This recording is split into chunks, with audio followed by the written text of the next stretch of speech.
Good afternoon, everyone. Welcome. My name is Juicy Zhuang. I'm associate professor at the School of Urban and Regional Planning at TMU and also academic director for the Center for Immigration and Settlement here at TMU. Welcome, everyone, including our online participants. And this is the second panel on the topic of how she thinks academic leadership in migration research. In this afternoon session, we'll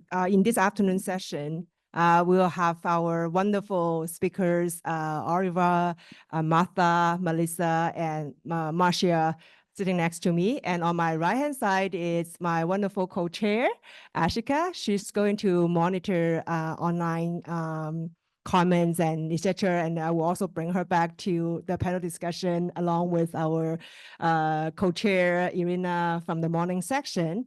We will use the similar format as the first panel in the morning and to discuss recentering academic leadership in migration studies. We will use a set of 3 questions, but different questions to address our experiences and in our through our personal journeys as well as in our academic careers. And so without further ado, and similar to our format in the morning, instead of reading the bios of our speakers, we actually will invite them to share how their experiences in work and life have shaped or guided their career choices and their analytical and methodological choices in their research. So we have the 4 speakers here. Maybe I get started with Marcia, and then Melissa and Martha, and then Oliver. How about that? Again, how experiences in work and life have shaped or guided your career choices, and especially the analytical and methodological choices in your research. Over to you, Marcia. Thank you, Gigi, for the introduction, and thank you to everybody for organizing this wonderful event and engaging with this conversation. So I'm gonna start by saying that I'm not just a researcher, although researcher is the prominent identity that I carry in the academic institution, in the academic context, but that's not what I am beyond academia, or that's not what I want to be, that only researcher and academic.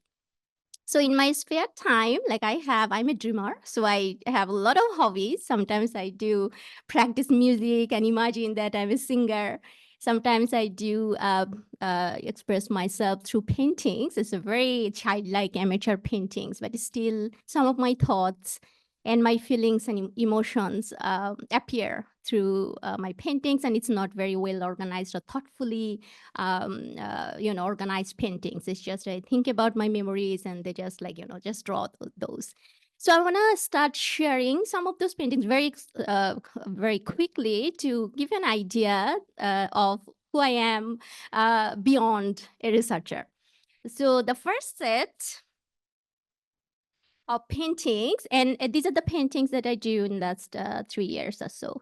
So it's a boat, which for the first time I had a real boat ride when I was 8 years old, and that was the first and last time. And so, so you can see that how that single boat ride in my life on the river Ganga, which we call Padma Padda in Bangladesh, that create a huge memory for me, that even now today I have been living in Canada for 16 years, but that image is very strong still in my memory. The second image or second drawing, you can see it's very common. It's pretty much like a symbol of Bangladesh, the rickshaw, which is still running in even the capital city. That was also a very big part of my childhood because I used to take this kind of rickshaw when I was it was in middle school to go from home to school. So the second set, very quickly, it's fall and winter in Canada. And this is my imagination, especially the winter in Ottawa. That was my first winter after coming here as a master's graduate student. So it is very you can tell, like no leaves, nothing. It's very harsh, but that's how I felt. So in the left, you see some glimpse of Dhaka city, and then and the cityscape from my apartment in North York. I did my PhD from York University and lived there for a long time. So these are the landscapes that I wanted to capture. And finally, these are some waves from the Bay of Bengal. And when I was an undergraduate student at Dhaka University in our second year study tour, we went to see the Bay of Bengal. And that's the first time I saw that kind of big, like ocean and waves, like, beyond imagination. And so this is the last, I have a few more, but I don't have time to share. So from these images, you see that I am not just Bangladeshi, not just Canadian. I have multiple identities and belonging, and I'm still figuring out who I am through my memories and exactly through my research. So my research is about employment integration of migrants in Canada, particularly racialized migrants and racialized women in Canada. And when I think about my research participants, my research subject, I don't see them just as economic actors, or don't look at just their education and skills that they put on their CV. So I do want to know my research participants beyond that, to the entirety of their identity. Now, whether I'm able to capture the entirety, I don't know, but that's how the multiple identities, multiple belongings, and intersectionality, all these aspects have become very, very important in my research. So when I think about intersectionality and identities, it's not obviously fixed for me. So in my lived experiences, my identities in terms of class and gender in Bangladesh and their intersections created or offered me comparatively a privileged position in terms of pursuing education and career. And that's not the case for many of my classmates that I used to study up until 12th grade. So not all of them could able to continue to the university, to continue to university education. And then even then I realized that it's not just about merit or, you know, smartness. It's beyond that. Like you have different social factors, caste, gender, traditional gender norms, particularly in a very patriarchal society. I'm still talking about Bangladesh, that kind of shaped who can, who cannot be integrated in the labor market. So when I was planning to do my graduate education in Canada, graduate studies, my plan was to do research on employment and gender, but I was not sure what that would be particularly. So then I'm going to talk a little bit about my experience in Canada as an international student. So I came to Canada in 2007 with the idea is that the grass is greener on the other side of the world, and there'll be less gender discrimination, more freedom in terms of expressing thoughts and ideas and identities and so on.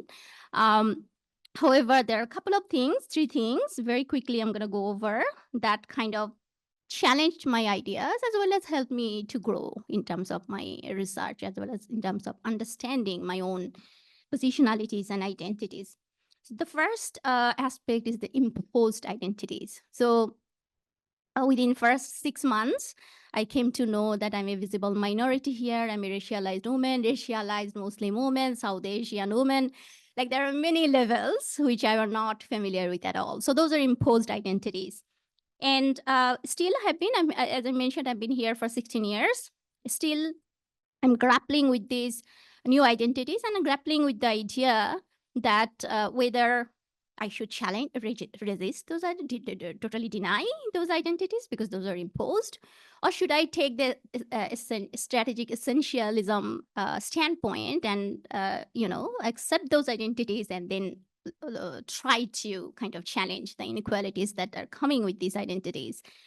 My research also shows that because as I explored and examined the employment experience of racialized women from South Asia, particularly focusing on a case study of Bangladeshi women, these constant challenges in terms of how you construct identities and challenge and reconstruct came up in my study as well.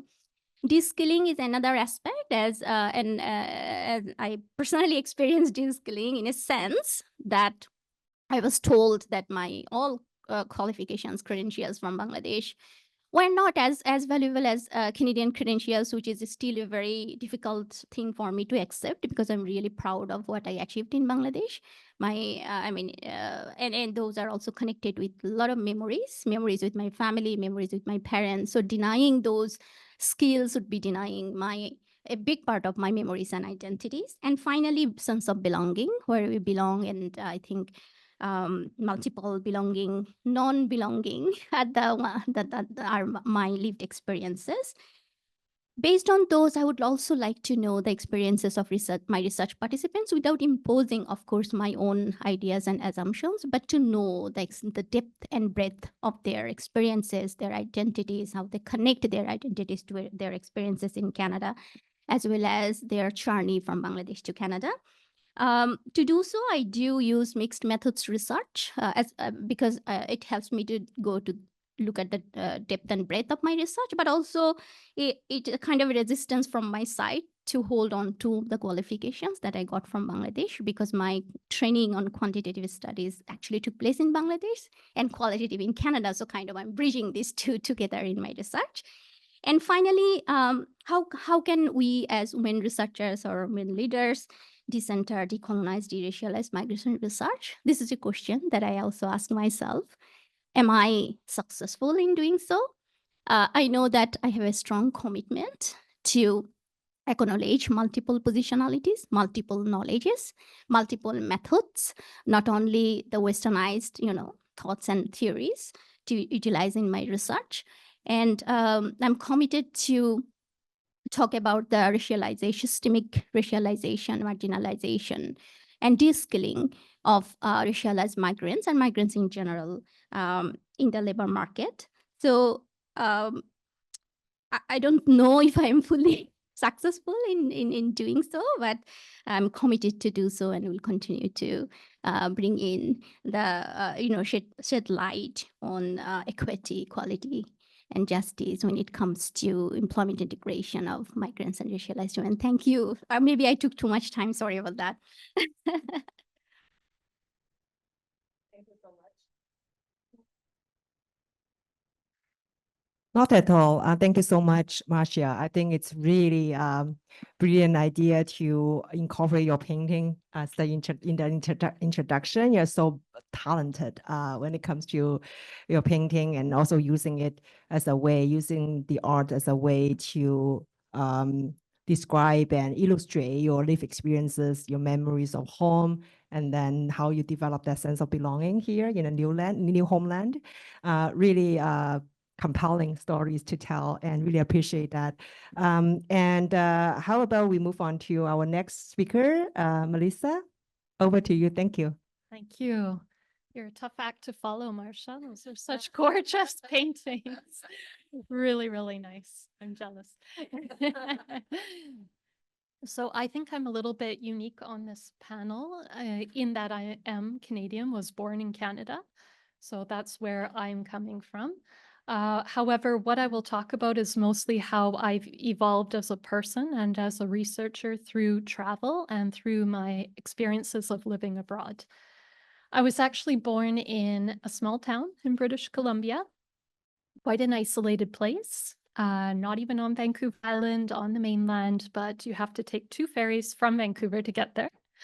I didn't spend that much time there. I moved around a lot as a child, but mostly between small towns that were fairly homogeneous on the whole. I was so curious about the world from a very young age, so I was always learning about other places and seizing opportunities to interact with people from other places. So it's really not surprising that as soon as I became an adult and my parents could not stop me, I started traveling a lot, and I really took to actually spending extended periods of time in different places. So everything began with an exchange to Hong Kong, which I did during my undergrad. So that was 1 year. And then later I pursued grad school in Sweden, which wound up being about 7 years together with a stint in the UK. I did a postdoc in South Africa. And over the years, I've spent a lot of time in India and China. India in particular, where I worked as a tour guide, carried out my master's research, and now actually my husband's family is from India, so I have family reasons to go there. I think what drew me to traveling and living abroad is I just love learning about other places, but also I enjoyed looking back at Canada from kind of this outsider perspective. Basically, it gave me a new perspective on the world, and it also gave me a new perspective on the migration experience. Because unlike many of you, I was exposed to the idea of international migration right from the get-go because I'm a product of Canada. So I grew up hearing about my father's migration experience, my grandparents' migration experience. And of course, I met many migrants, even though I lived in a fairly homogeneous place by Canadian standards. And, at school, we had multicultural day and these sorts of things. So I was very much tuned into that from the beginning. And actually, it followed me throughout my academic career. I always took courses on migration during my undergrad days, wrote my master's thesis on a migration-related topic, PhD, postdocs, and so on. Here I am at Circ Migration. It's really not a surprise that I'm here. I think in the beginning, my obsession was really with understanding the migration experience. So kind of from a phenomenological point of view, perhaps because, like I said, I was hearing stories about my father's experience and meeting other migrants. So I really wanted to know what it was like, basically, to be a migrant, how migrants cope, how they maintain relationships across place. And I think that first experience in Hong Kong really gave me a little bit of a sense. Of course, I wasn't a real migrant. I was just there for a short period of time. I didn't have the challenges that many migrants have, but it still made me realize how much people have to adapt when they come to Canada. And there's so many migrants from Hong Kong, particularly in BC. So I had so many friends. I thought I knew so much about the culture and the food and everything. Then when I went to Hong Kong, I realized I know nothing. So that was quite eye-opening for me. However, as I got into grad school, I moved a bit away from this phenomenological approach and became more critical. And I think this was product of my own experiences in Sweden, but also all the academic stuff I was consuming on post-colonial theory, feminist theory, and so on. In Sweden, well, I chose to go to Sweden because I thought as a very young person that it was a superior society, a bastion of gender equality, among other things. So when I first got there, I thought this was true. In fact, I saw all the men pushing the prams around, and I thought, wow, Canada has so much to learn from Sweden. But then as somebody interested in migration, I learned that they actually have a number of challenges when it comes to race, class, and gender in the Swedish context. And actually that Swedish gender equality that people are so proud of in Sweden could actually be weaponized against migrants, particularly men from Islamic countries. So when I was there was this narrative that Islamic men were a threat to Swedish culture, versus I, as a Western Canadian woman, white, was no problem at all. In fact, I couldn't use the word migrant for myself. That was for other people, or this is how people explained it to me. You're not an immigrant. These other people are immigrants from other countries, non-Western countries, essentially. So this really got me interested in how intersectionality is different in different contexts, how you can have the same kind of identities, like in my case, white middle-class female, but that the meaning is different in different places. So that became really the subject of my PhD. I looked at the Iranian experience and specifically how intersectionality changes for Iranians moving between different places, so how they experience these identities differently in different places. through that, I got very interested in issues of racism and discrimination. So it was really out of curiosity that I went to South Africa to learn how things were going in the so-called Rainbow Nation. And I think when I got there, I was very optimistic about doing field work, basically in the same way that I always had as a kind of outsider researcher coming in to this new society and seeing it through new eyes. But when I got there, I realized that the box that I was placed in as a white middle-class woman was so restrictive, although it was a position of privilege. I couldn't even really go where I wanted to or interact who I wanted to interact with. I was under so many restrictions. And my white supervisor told me, you cannot do field work beyond the campus, basically. He didn't really want me to leave the university campus at all. And I had to, of course. I would go and buy groceries and I would walk because I didn't have a car. And white South Africans would literally pull over and offer me a ride. This is in the mid-sized city of Bloemfontein. So I recognize things may be a bit more progressive in cities like Johannesburg, but where I was, it felt very much like those racial categories were still so strong. So I thought, okay, well, I can't do field work. Apparently it's just too dangerous, safety first, even though I didn't like that. So then it was just a practical solution really to involve graduate students. And I got them to work with me on a project, and they would do the field work because they were safer in these spaces that were apparently off limits to me. And it was through that process that I realized that it's so important to involve voices that are not normally included in research. In this case, the voices of Black South African students. It might surprise you that where I was, there were no Black South African faculty. There were some migrants from other African countries at the university, and everybody else was white South African or a foreigner like me from a Western country. So that really got me thinking a lot about decolonizing knowledge and how to navigate this position that I was in, which was essentially one of privilege, but I didn't want that. It was very difficult. I'm still grappling with it. I always wanted to write about it because it was a powerful experience, but I never quite sorted it all out in my mind, to be honest. So I'm very happy to have this opportunity to reflect on it. Anyways, I feel like I'm talking too long. So I will just talk about where I'm at now. So I've returned to Canada, which, as I said, is, after all, my country of origin. But like Anna said, you know, we're always moving forward. I don't regard this as a move back. I never saw it as a homecoming because I was a completely different person by the time I returned from all these travels. And of course, I'm in a different part of the country than I'm originally from. So sometimes as someone from BC, I feel like an outsider here, if I may say so. I am trying to maintain what I would regard as a critical perspective that I gained from living abroad, try to bring that into my Canadian research. So that's why I like using comparative methods that allow me to look at Canada through the lens of other countries. And I'm also a really big fan of community-based research now. So I have 2 partnership-based projects, and I'm really loving that because this gives me an opportunity to think more about how knowledge is produced, how to be more collaborative, how to decenter that authoritative voice of the researcher.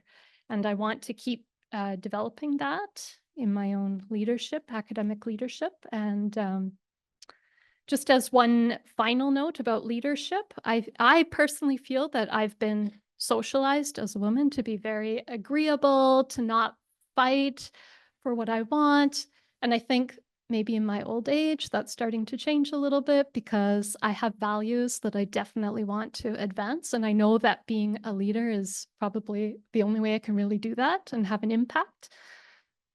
So I am fighting my own socialization and slowly gaining confidence over time to assert myself. So I think it's something to point out as a woman that, you know, this isn't always easy, but for me, the rewards outweigh the risks. Thanks.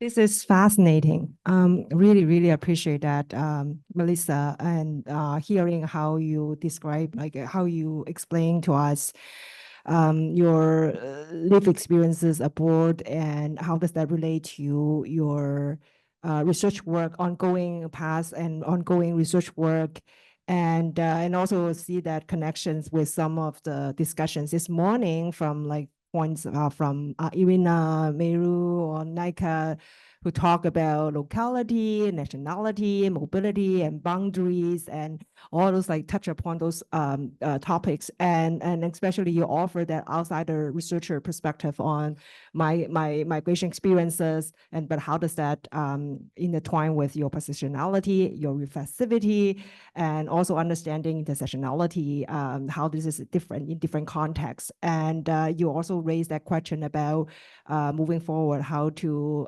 decenter, decolonize, and de-racialize migration research. And this is exactly one of our questions we are going to address later on. But thank you so much. And let's move over to Martha. All right. Thank you. Can you guys hear me? Okay, perfect.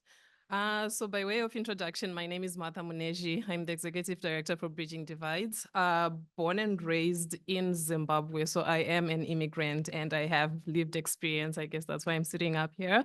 Pretty different than all of my panel colleagues because they all have a research agenda or they're researching the stuff that we're talking about, but I'm more on the administrative side, which Usha was talking about before. What inspired me to get here in terms of being on an administrative team that supports migration research is I'm a sociologist and demographer by background. It's mostly fangirling and looking at these women before me who were like so amazing. So when I was an undergraduate, I studied economics. There was a question in the morning where they were looking for someone who'd studied economics. I did. I didn't raise my hand. That was for my undergraduate studies. I really just wanted to be a bank teller, work in a bank, get married, 3 kids, live in the burbs, and continue with my life. But little did I know that I would meet this inspiring woman who was a demographer who had gone to the University of Exeter in the UK. I used to really look up to this woman, hired me as a research assistant. That's when I started to do research on HIV and AIDS in Zimbabwe, which was a really huge thing at that point because it was spreading like wildfire, and we're looking at any way to prevent it. So I was involved in that research, did participatory research, posing as a prostitute in a nightclub, went to rural areas, had focus group discussions, did surveys, the whole shebang for research. So after that, I was sold on population studies or demography, and I dished economics. The whole bank dream just went out the window. So seeing these women who were my mentors and who had taught me in my courses, I was like, oh, the world is big. I do not just have to stop here. And also the economic situation in Zimbabwe was not working well. So leaving was the next best option to get a better life for myself. So migration was sort of the next best step at that point to get an education. And also I had a friend whom I vouched to that if I'm going to get a master's or a PhD, I'm not going to get it at University of Zimbabwe. I'm not applying here. And I started applying out in the US and finally moved to the US, did another master's, a PhD, and finally moved to Canada as a permanent resident. So I've moved quite a bit in my day. Back to the questions and to answer those. So when I received the invitation to speak today, I was both excited and a bit terrified. Excited to share my thoughts and to learn from these incredible women and from all of you. But honestly, I was also scared, a little bit scared that I might say something that would get me canceled.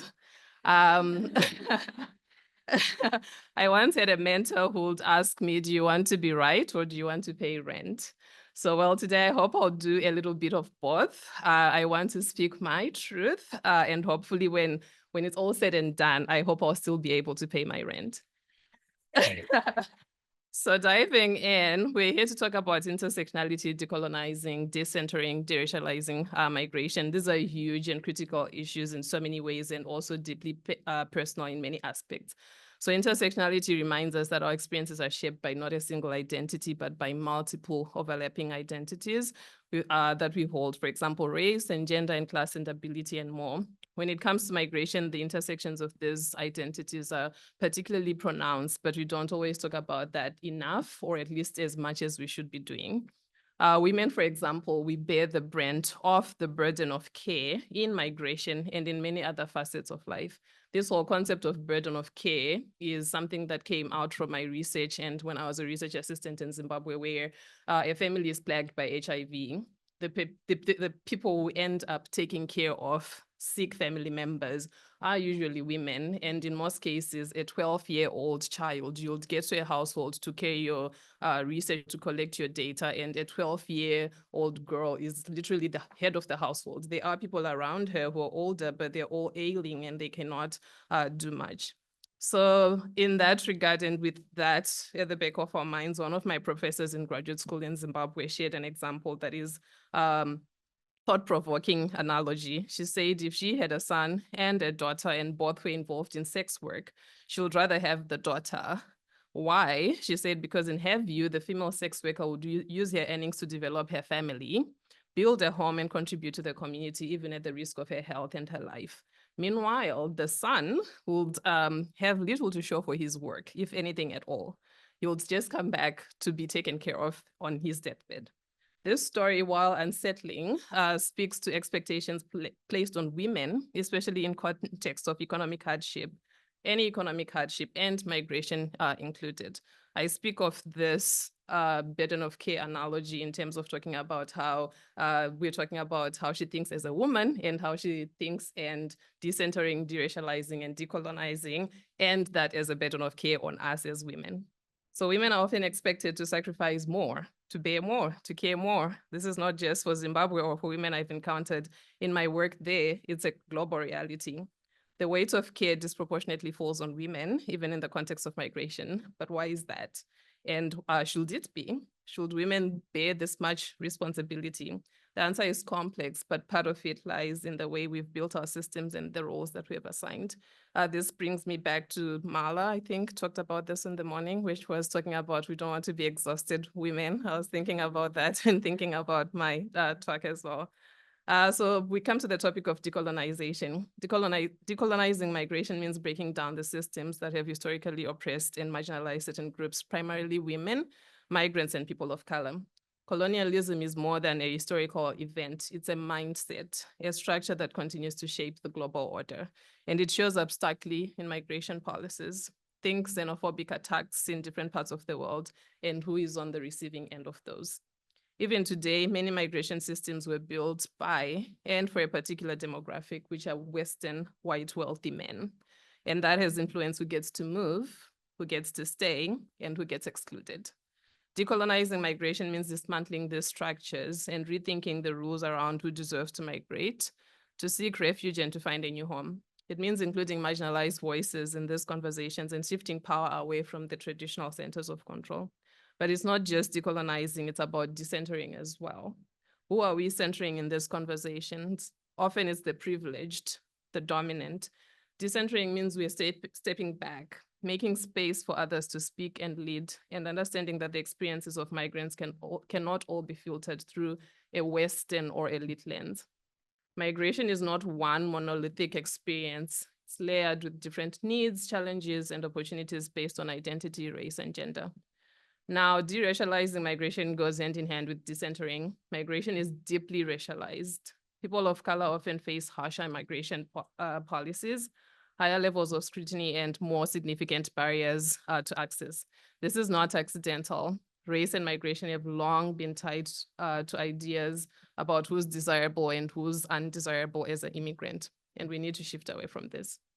Let me take a moment to share a personal story from the time that I was teaching at St. Lawrence College here in Canada, in Kingston. I used to teach sociology to nursing students, and I remember lamenting the lack of representation of men in the field. After teaching for 5 years, different electives, I had encountered only 2 male students in my time at St. Lawrence College, and I was teaching a course each semester. So that was 10 courses and only 2 men. The women in my class opened my eyes to something crucial. They said that those 2 men I'd met would go on to become charge nurses or head nurses wherever they went. If you know who a charge nurse is in hospital, they're the cheese, the person, they give orders, work has to be done. They're like running the place. So not only were these men welcomed into this female-dominated field, but they were also celebrated and fast-tracked to leadership positions. While women who had been in nursing longer and often worked harder had to constantly prove their competence, the men were never doubted. This illustrates something broader about leadership and intersectionality. Scholar Alice Egley, a renowned psychologist out of Chicago, talks about how leadership is changing. She says that women are making strides in leadership roles, especially in areas related to care. So we go back to the burden of care. Women, the astronaut or the physicist, perhaps not. Our leadership is mostly in education, healthcare, and nonprofit organizations. Yet even in these fields, men often rise faster. When I was at Queen's University, I did a whole lot of EDI work, and I belonged on several different committees. One day we were in a meeting and someone ended up saying, we're now good as Queen's University, we're hiring 50% women and 50% men. But we asked for statistics from human resources to tell us how much these women who are 50% are earning and how much these men who are 50% are earning. We never got those numbers. So these are some of the parts that we need to decolonize and de-racialize as well. We have to start asking ourselves how women and people of color are being systemically excluded or sidelined. How do you make space for them in decision-making and leadership, particularly in migration discourse and policy? Intersectionality teaches us that we can't tackle any of these issues, migration, gender, or race, in isolation.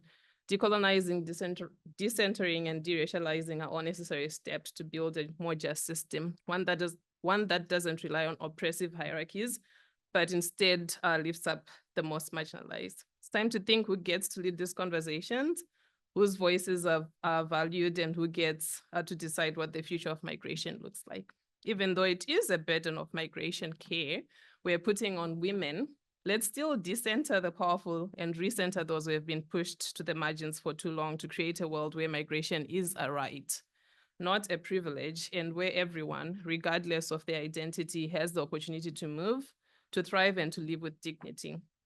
This whole spiel or whole speech was not meant to bash any men. It was meant to welcome the task. There are none. Oh, there's one.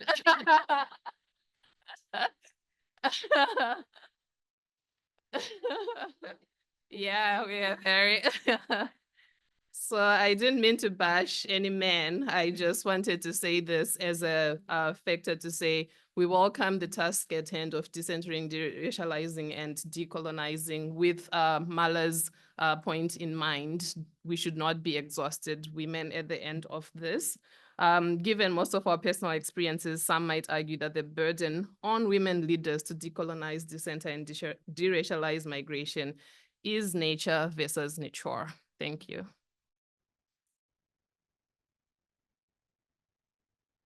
Thank you so much, Martha, for offering this unique perspective, especially when it comes to your academic leadership role. And also you provide that perspectives on how to incorporate EDI work in those administrative or leadership work, and also using your own words, and you show us how to break down the system, change the mindset, and shift power, and also make and share the space for those underrepresented. Thank you so much for sharing. And last but not least, Oliver, over to you. Thank you. Hello, everyone. My name is Oriva Olakpe, and I'm a senior research fellow here at CERC.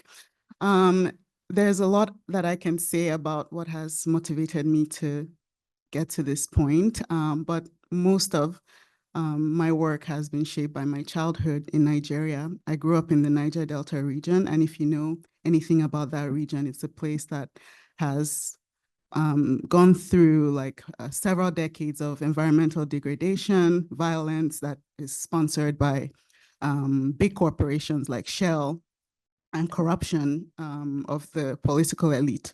So it's also a region where I grew up seeing the direct impact of international legal decisions on everyday life. And that's what really influenced my research decisions. I wanted to really understand how international law affects migrants in everyday life. And in terms of my journey from Nigeria, I left Nigeria at the age of 16 and moved to the state of Maine in the US. And I went to a very small college because they offered to pay my tuition, which was great. My parents were very excited. And I got there and I was the only Black person as far as my eyes could see. And the experience of that was I found that I was often put in a position where I had to explain myself. I had to be the kind of the defender of everything African. One of the first courses I took as an undergraduate, and I was 16, so I didn't really know much about anything. But I took a class on African politics because I was like, oh, Africa. Why not? Let's see what I can learn from this course. And it was taught by a professor who was a retired diplomat. He had worked in African countries for several decades and was an expert on Africa. But I found that because of his perspective as an expert on Africa, he felt that he had to educate me about the realities of Africa. So in the class, I would be told to stand up and he would point out a different, for example, if we're talking about conflict, he would make me explain my perspective on that. And I'm like, I'm 16. I don't really have, I'm just here to just study like everyone else. I'm not an expert. I mean, I have my lived experience, but I can't speak for the whole continent. But he always put me, he put the spotlight on me. And then sometimes he would say things like, oh, your life expectancy has been lengthened by being here among us. So stuff like that just made me, that the condescension, I felt like I have to always be, I have to always explain my existence. I have to always defend, why I'm here and why I'm doing what I'm doing, even to people who have some knowledge about where I'm from, going through that, I found that it was the same experience I had elsewhere. So I after my bachelor's degree in Maine, I went to Switzerland because it was a very prestigious university, the Graduate Institute. For anybody who wants to study international law, all the professors there are people who have been judges in international courts. So they're really involved in these international legal decision-making. And I was lucky to get admitted there. And I showed up and realized I really don't fit like, yeah, it was very, very interesting experience because we spent a lot of time talking about legal decisions, but not about the people that it affected. So for example, one of the classes I took talked about what happened in my part, like where I grew up, but it wasn't about the people. It was about, this is the impact of the law. This is, the precedent that it set. This is how the lawyers will argue, blah, blah, blah. So nobody really cared about what these high-level decisions were doing to people's lives. And in particular, the context like that I grew up in, it ruined people's lives. It displaced them. It made them become stateless people, because you have countries like France, pushing to have, territories assigned to them based on colonial agreements rather than pre-colonial connections between people. So my master's experience was, we spent a lot of time learning about European ways of thinking, European philosophy, European lens at looking at Africa, for example. And I struggled so much with that. I didn't feel like I belonged in the classes. And yeah, it was a big struggle. And it's also what inspired and changed my approach to research. I started looking for not only theories, but methodologies that will allow me to change the way I study law. I wasn't able to do that in my master's. I had to stick to the traditional way of doing things as a student of law, which is, what does the law say? How is it applied? Finish. They don't care about what happens after. If legal decisions kills everybody, it's not their business. They're only there just to say, oh, this is how it was applied. And that's all that there is, to learn from that. So in my PhD, I decided to focus not only on case studies that were relevant to me personally, based on my experience growing up in Nigeria, but also encounters that I had. Because after my master's, I decided to spend some time doing nothing, which was great. So I spent a year. I spent a year in China. And while I was in China, I met so many fascinating people. I went to a church because religion in China is not the way it is in the rest of the world. So this is a church of undocumented migrants, and I used to go there every Sunday just to worship with them, and just hearing their stories. And seeing the kind of structures that they created in a country like China, I decided, this is something that really resonates with me. I'd like to know more about this. And I decided to do my PhD in 2014. I'm not sure if I made the best decision because I was talking with someone before we came back from the break about how I made the decision to do a PhD without having enough information. I feel like, especially students from developing countries, from the global South, when you are choosing to study in an institution in a Western country, you really have to understand the perspectives of the people you'll be working with. You have to make sure that the methodologies that they're using align with your work, or else you're going to suffer. And you have to also ensure that the institution itself has value for you as a person. Because during my PhD research, I had a lot of issues, and I ran into problems that led to detention, removal, and my institution did not care. They didn't do anything about it. And often I had to rely on the people I was doing research on to get me out of trouble. It's what I learned about that is just to be able to have that discernment before embarking on something as long-term as a PhD. And I didn't have that because most of us, we don't have that kind of access to information. A lot of people, just like me, go through the academic process, it's like walking in the dark, you make a lot of mistakes and you do it alone. Nobody cares about whatever struggles you're going through. But I feel like if I had more knowledge prior to making the decision, not only about my PhD, but even my master's, I probably wouldn't have gone to the institution I did, because it's very prestigious, but the way people think and the way they do their research did not really align with, how I couldn't see myself in the work I was doing, basically. And then, so the experience, all those experiences have shaped my academic decisions so far. In terms of what I feel about intersectionality, it's something that it has to do with having a deep understanding of the circumstances, and the circumstances can be conflicting, that lead to generational exclusion of certain groups of women, like African women. It could be any group of people. And having that deep understanding only comes through the kind of critical approach that we take, and then the research methodologies that we employ. So for example, in my area, which is law, we're not allowed to, based on the dominant approach, we're not allowed to talk to people and get their perspectives. We're only supposed to look at the rules and say look at how the rules work.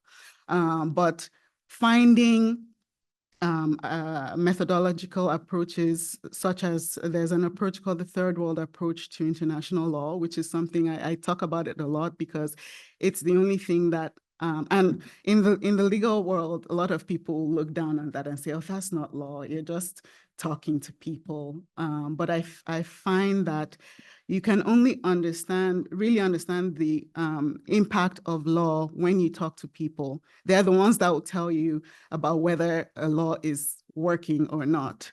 They're the ones that will tell you, the gaps. They're the ones that will tell you how the policies that are implemented are reaching them in their everyday life. Being able to use those kind of methodologies that open up to allow me to be creative in how I write about law, how I talk about law and migration really helped me. And it turned my negative experience to a positive one because I suddenly could situate myself in my work. I could suddenly explain why I'm talking to people rather than looking at rules and studying just statutes and court decisions. I didn't do any of that in my work. And I mean, there's a mixed reaction to that about whether you can find law in informal spaces, whether you can find law, for example, in undocumented migrant communities. And my answer is yes, because we all try to regulate ourselves, regardless of whether we have formal documentation or not. There are rules that we abide by in the communities we find ourselves in, and that's the kind of work I'm really passionate about. I think I've said all I wanted to say. Well done. Thank you. Thank you so much. And I think it's also another really inspiring stories to hear, especially you talk about how you use the methodology in studying law and the way that you navigate that system, right? It's really can be really challenging, but also, yeah. And sometimes technology is not on our side, eh? This was the moment. Okay, but we need to turn the negative into positive, as Oliver said earlier. Okay, thank you so much, and very insightful sharing of all your experiences. And actually, it's also a good segue to the next question, because you all discuss about your viewpoints on intersectionality. And I would also like to invite the two co-chairs, Irina and Ashika, to share a bit about your views on intersectionality. What does intersectionality mean to you? And then I will probably just offer a bit of observations and comments at the end, and before we turn to the final questions for our panelists. Okay, who wants to go first? Maybe Ashika? Please, you are sitting next to Thank you so much, Josie. And first of all, thank you to all the panelists during the first panel and the second panel for such a lively discussion and reflection. It's really heartwarming to hear all these thoughts, experience. It's a privilege to be part of both panels. And I feel that this discussion during both panels reminds us that research in social science is subjective. And as Anna said in the morning, personal is political and political is personal. And what I will tell a bit about myself, shortly, but what I found really interesting is how the researchers, they figured out that migration research is the topic or the issue that they want to focus on. For some, it was a deliberate choice, but for some others, they accidentally stumbled upon it. And I feel like in many cases, these lines between the choice and the accident, it's really blurred. At least in my case, it was. It was only in 2015 that I thought about doing research on migration. And I was in Denmark at that time, and I was thinking of doing my PhD. And my initial plan was to do, and I was really, really interested in doing something on women's empowerment and looking at how women in slums in Kathmandu in Nepal, where I'm from, they understand and interpret women's empowerment. So I found a potential supervisor. I had meeting with her. She had worked in Nepal for years. And she sat me down and we had talked for an hour or so, and she offered me really nice milk tea, and like it was really nice. And at the end of the conversation, she asked me, Ashika, what is your plan? And I was like, my research plan, this is my research plan. I just presented to you. And she said, no, what is your plan? Do you want to stay in Denmark, or do you want to go back home, or do you want to go somewhere else? And I said, I don't know. Basically, I don't know what my future would entail. And I still remember she said, if there is any chance that you are not going back home anytime soon, rethink your research topic. Think of something that you really want to do, because it will be a really tough 4 or 5 years. But then also think of something that would be relevant in the Danish context if you want to live in Denmark.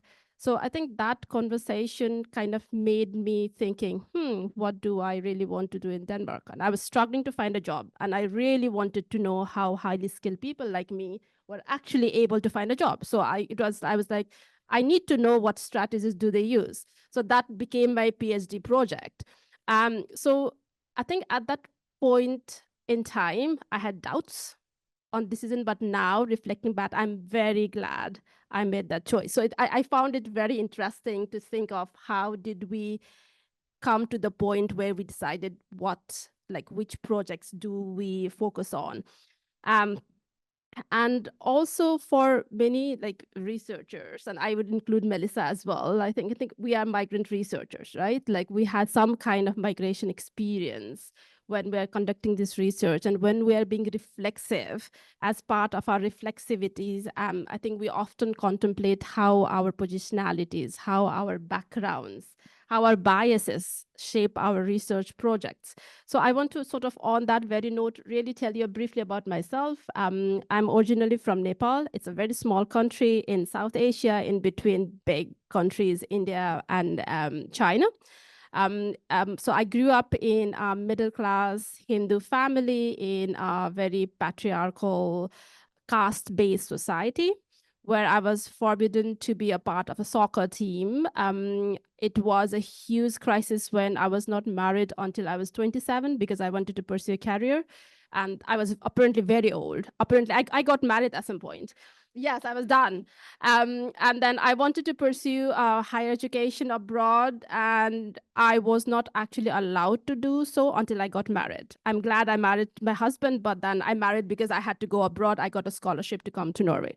So I came from that patriarchal society, and where my decisions were often kind of shaped by what others thought were the normal or the norms that I should follow.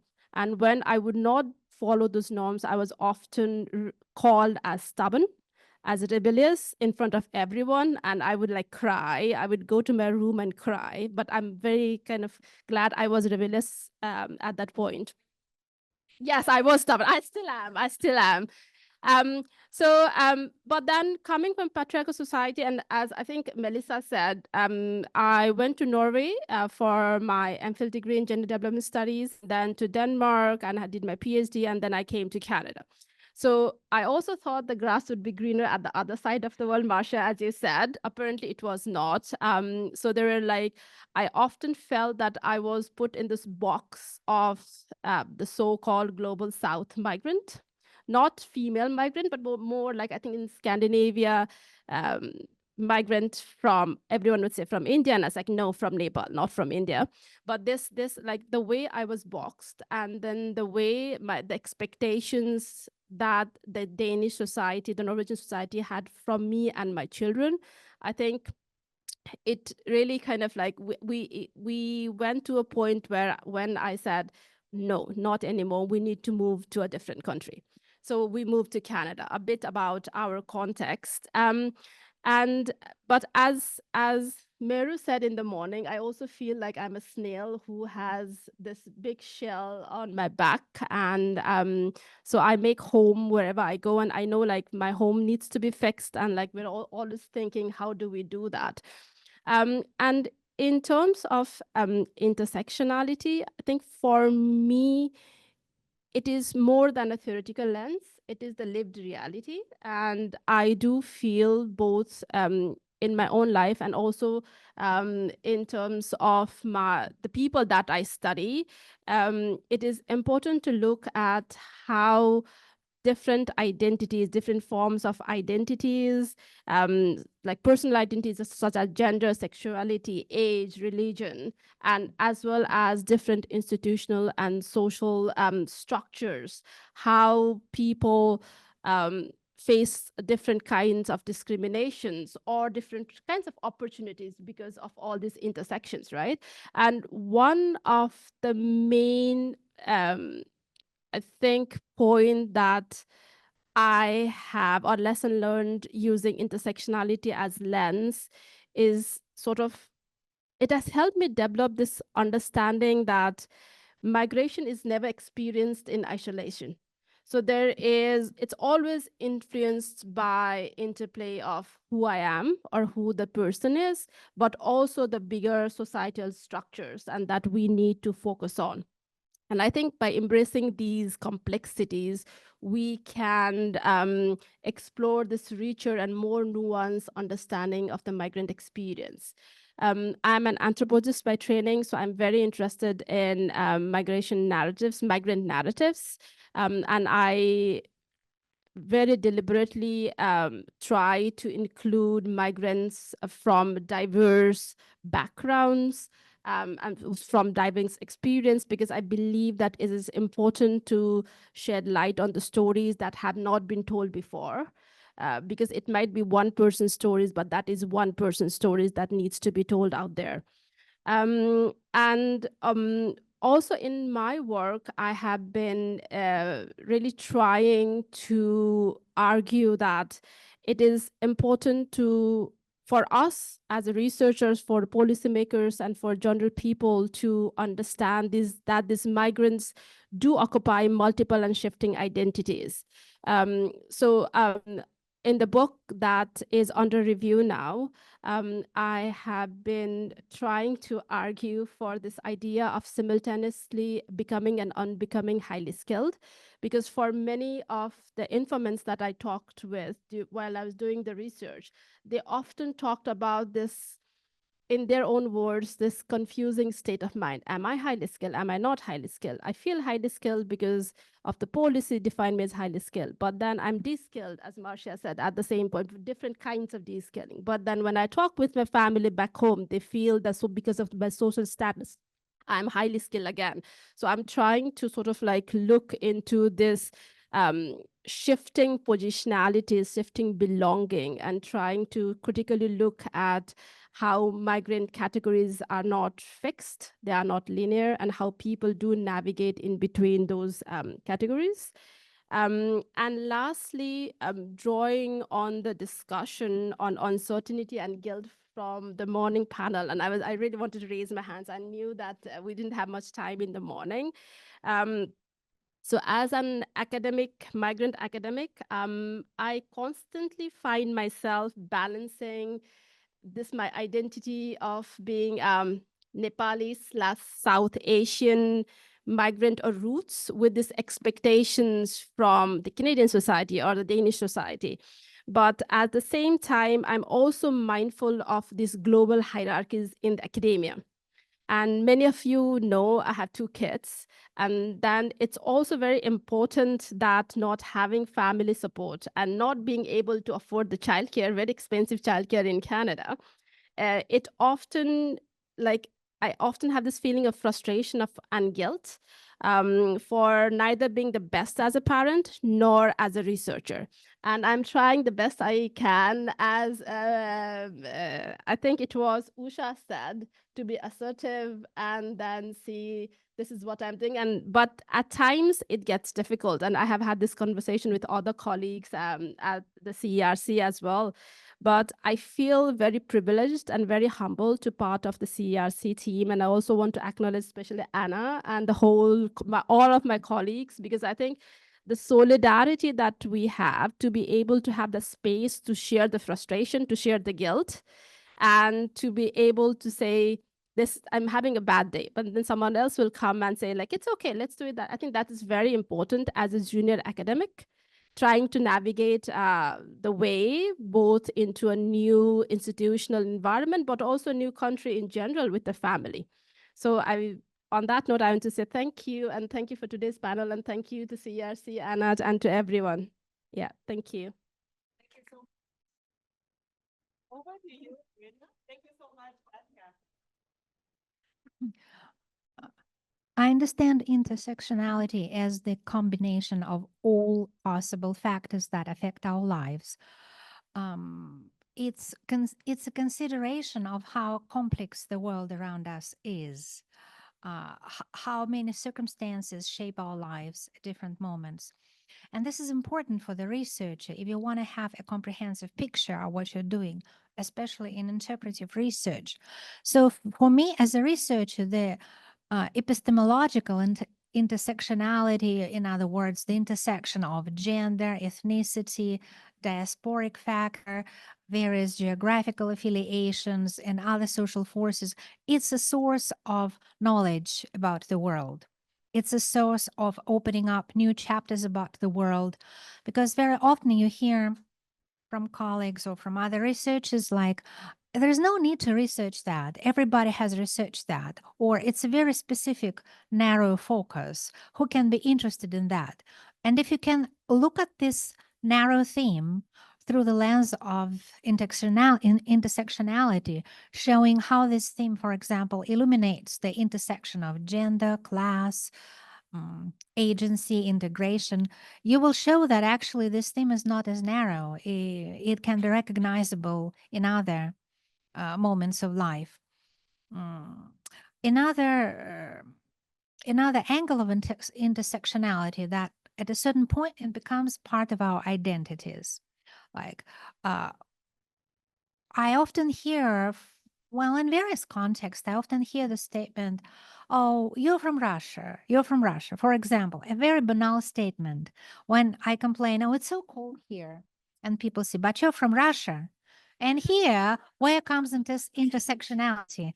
I'm not from Russia. I'm from Western Russia, where the climate is just very much like European. It's not Siberia. And I'm from Russia, but I'm not a homeless person. I never lived outside. I never walked naked in the open air. I've been used to living in the conditions where we had good central heating. So all this, and plus, as you have here today, I have southern roots, like I'm half Armenian. I have experience of living a little bit in Armenia and later in life in Italy. So now literally I haven't been connected to Russia physically for quite a while. So all this is the intersectionality explaining why I can have so many reasons for not being used to cold. This is just a very banal situation. Or like the same political situation when, let's call things their proper names, the geopolitical events that's happening now between Ukraine and Russia, when many people accuse Russians, why don't they blame Putin? Why don't they denounce Putin? Again, intersectionality, it's not that easy because a Russian person may not be a supporter of Putin, but it doesn't mean that you are not a Russian patriot. Like a Russian person may care for the Russian character, for the Russian legacy, for the misinterpretation of the facts. And various other factors, just like fear for the future, shame for the people, fear for what would happen to the homeland. And it's again intersectionality that actually explains why people abstain from political participation.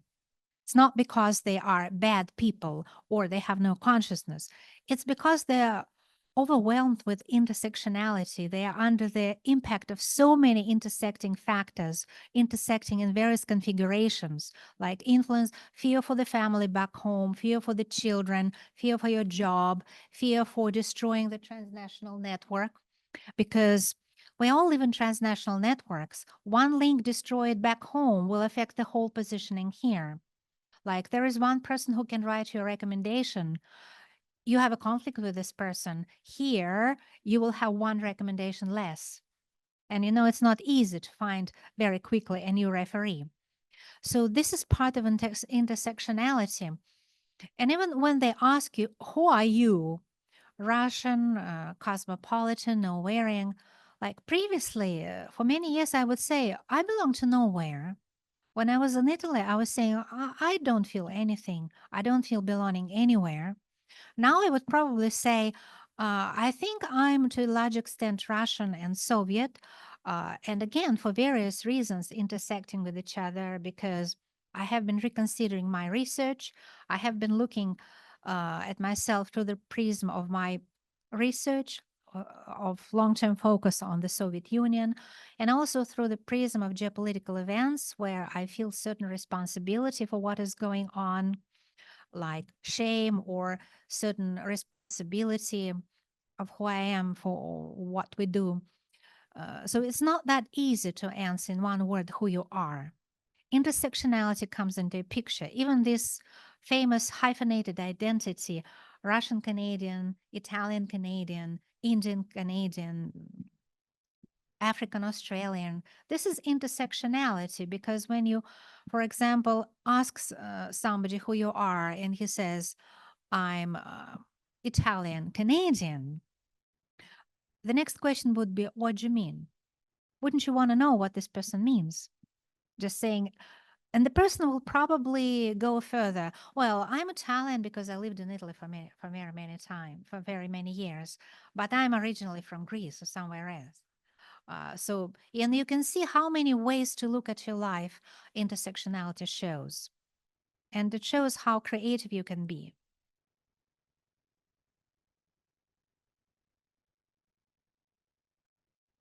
Thank you so much, Arina. Thank you so much. And I think it's such a great honor to co-chair this section because I'm learning more and more inspiring stories and life experiences as well as your academic pursuits and from everybody here. And I quickly just try to wrap up this second question about what intersectionality means to you, and by drawing upon a little bit of my experiences. And when I heard that Meru came up with the 4 R's this morning, I was like, what a coincidence.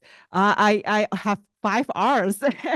In addition to that, I have 2 P's to share. To be honest, I had those notes since last night when I was preparing for the section today. And the 2 P's is about positionality and privileges. And I think we talk about positionality this morning as well, and also from our speakers.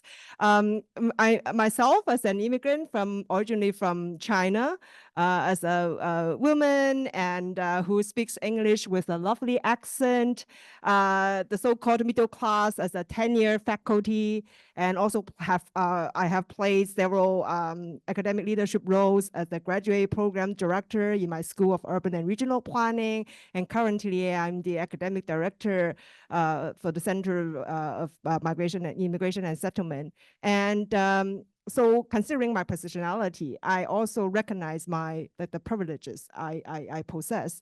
And how I came to Canada, and people often ask me, and 20 years ago, why you are here? And I have to admit that it was because I was too young and too naive at that time. And the main reason why I came to Canada was because of the curiosity about the other side of the fence, and just want to see what the Western world would look like. And back then it was the year of 2000, and China was still quite isolated at that time to be relatively speaking, it was quite isolated from the rest of the world. So I was really curious to know more about the so-called Western world. And I have to justify my rationale why I'm coming to Canada, because I want a Canadian passport so then I can travel without limitation and limitations. And also the other thing was because I want to grow my family. At that time in China, we had the one-child policy, which I was strongly against. I want to grow my family, and now I have 3 kids as I wished. When I first arrived Toronto, I was really fascinated by the multicultural businesses in in Toronto, in the city. And basically you can try all the cuisines and all the food from across the world. And so I started my research in my PhD studies on immigrant entrepreneurship and started to expand while I'm interviewing people from different ethnic retail pockets across the city. And I was more interested in learning about their challenges and struggles, especially in the outlining areas, such as the inner suburbs and the outer suburbs, and how they negotiated the right to the city and claim their spaces.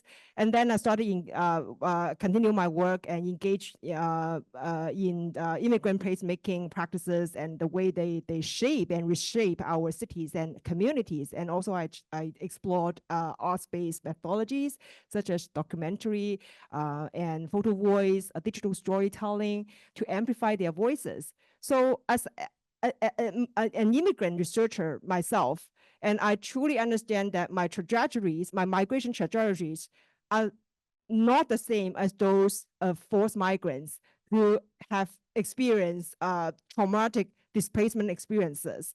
And so that is like understanding my limitation, my positionality, as well as my privilege. And I understand I will never understand their experiences, but it's my commitment to stand by them and also understand my privilege and how I should use my privilege properly. And then that goes to the 5 R's when it comes to intersectionality. And the 5 R's includes recognition, representation, reflexivity in research, and recentering.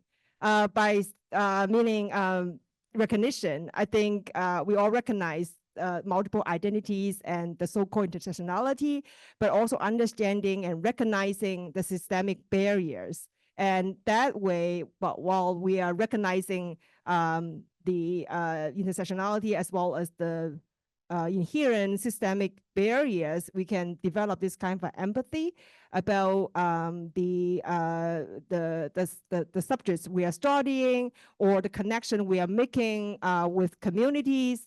Representation, and it's important. I'm a registered professional planner, and in the planning field, it has long been dominated by white male, and it's also planning is called as a product of white supremacy, and it's really a top-down approach to decide and regulate the way people use spaces and experience their lives in cities. And so how do we actually represent ourselves and represent our voices in the academia, in our profession, and also in the community? So I have my reflection on that. The next 2 R's, I think they go hand in hand, and reflexivity in research. So as a researcher, I need to remind myself to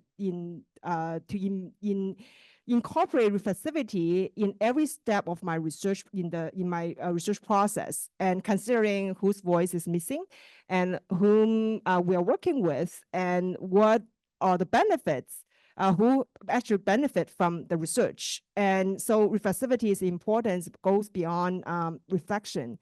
The last one is about recentering. We talk about decentering, de-colonizing, but also recentering is important. I see this opportunity as a way of recentering, because we share this space, we talk about and we emphasize on the women leadership in migration research. And this is the way that we build our community, and we care for others, and we look for mentorship, and also step up for leadership and build solidarity. And when I talk about this kind of like leadership, as I mentioned earlier in the morning session, I'm not talking about leadership, like depending on how you interpret it, but leadership to me is it's not about controlling people or using power to influence people.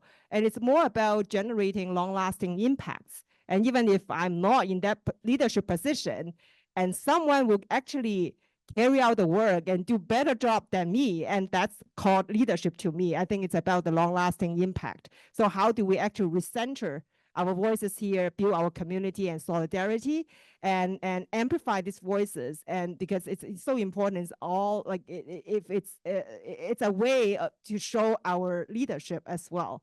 So I better stop here and move on to the last question, and I will return I will open the open floor to our speakers again, and also inviting our co-chairs to chime in. How can leaders, whether or not they are men or women, contribute to decentering, decolonizing, and de-racializing migration research? And all are welcome to speak on your behalf. Yes, Irina. Well, here I would like to note Elke's comment when she was saying that leadership actually has many modalities and many formats. And actually, you don't have to be a dean or department head to be an academic leader. If you're a teacher, you're already a leader, because imagine how many people are under your leadership, like the whole undergraduate class, 100 people or 50 people. If you are a researcher, you may have a small group working in your project. And just the first straightforward way to influence, to discenter knowledge, is just to do your job through this intersectionality, creativity, finding new research findings, developing new innovative theories, like surprising the world with your discoveries, sharing them with your colleagues. That's probably the most valid contribution that we can do, instead of just talking, oh, we should be emancipating, we should beat up men. This is probably what maybe Usha meant when she said that for an academic, it's not as much the publicity matters as the quality of his or her works. You have the works, you have discoveries, they will attract attention. And that's the source of knowledge of decentralization. If they don't attract attention, it means that something is wrong with your researcher capacity. And actually, I want to say, I have an observation. It's about the Russia and Soviet Union, but maybe you will find it in other cultures too. Like, I have a feeling that female academic leadership has been very niched and historically experimental. Niched because if you look at departments, where are female leaders mostly found? It's departments of humanities, sometimes social sciences. Yeah, hard sciences are mostly dominated by male leaders. And there are moments when some new structure is evolving, like, for example, the first foundation of the Soviet Union in the 1920s, or the collapse of the Soviet Union, the post-Soviet Russia in the early 90s, when some doors open up for feminisms, for women to become leaders. And during that period, quite a few women became academic leaders. But that was an experiment, just to fill in the gap. And after that, men just pushed them aside again. Now you cannot find a lot of academic women in Russian academia. So probably we should be very attentive to such moments of turmoil and try to make use of them in a positive way, supporting women when they have doors open up for them. Just we have to be responsive, maybe trying to focus more on these geopolitical changes, giving more policy advice. I just have an observation that there are such geopolitical experiments with female leadership, which kind of pass unnoticed, but they take place.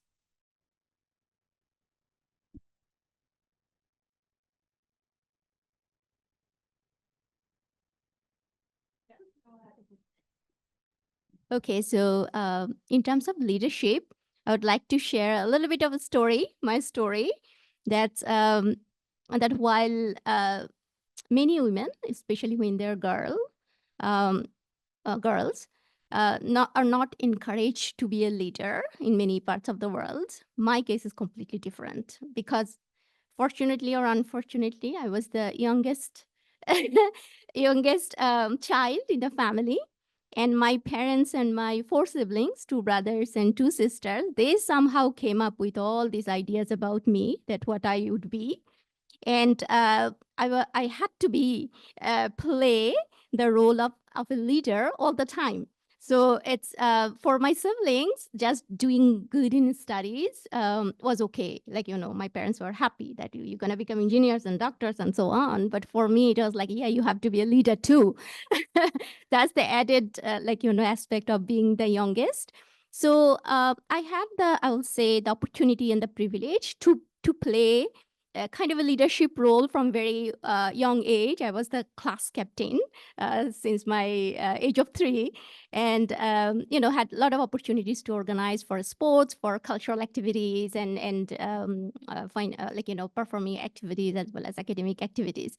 So I do have that kind of it's not that I have become a leader. I'm just saying that that exposure to that kind of role from a very young age, and also to know that I can play that role as a girl, as a little girl, was very, I would say, it was a privilege to even to see myself as a leader within a very highly patriarchal society. In terms of my research, in terms of leadership in my research, I would say, I just want to give you an example of how I try to decolonize, decenter, or de-racialize my research in the context of labor market integration of migrants in Canada. So, as you know, most of you know already that Canadian immigration policy is very much focused on economic immigrants, right? Immigrants are coming here and contributing to the economy. And whenever we talk about labor market success or economic success, most of the studies that I encountered while I was doing my literature review for my MA as well as my PhD research here were very much focused on skilled immigrants, like principal applicants, skilled immigrants. Majority of them were men.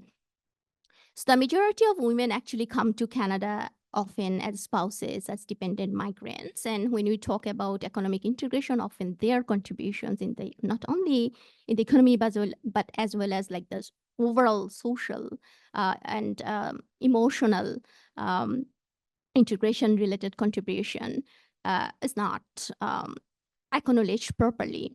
So both of my research studies during my MA and PhD, I focused on those women, their contributions to the economy as well as society, society in terms of social integration. Because economic integration is not the only way of integrating in a new country. I looked at their not only their contribution to paid work, but also entrepreneurship, as well as community building and so on. So I tried through that example to create an alternative understanding of economic contribution of immigrants and particularly to acknowledge the contribution of women who play a huge role, not only to bring money to the family, but also raise and help with the resettlement of the family, not only for themselves, but also for the family. I would like to say another example in terms of it's not always easy, it's challenging. So for example, in my PhD research, there's a question of gender roles, right? Gender roles in terms of gender division of work, paid work, unpaid work. So in Western literature, childcare and spend that women that who spend time for childcare is seen as unpaid work. So when I was talking to Bangladeshi women and talking about their paid work and unpaid work, they actually asked me question, would raising my own children would be unpaid work? Why you are categorizing this as unpaid work or even work?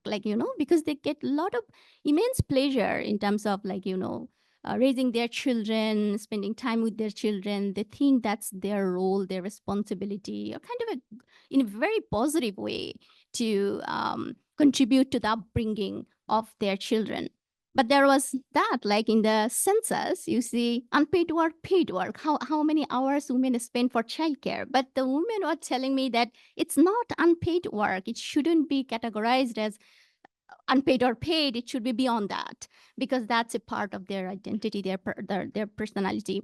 So there are challenges in terms of bringing in alternative ideas and also asking questions. So how we can talk about childcare going beyond that paid and unpaid work framework.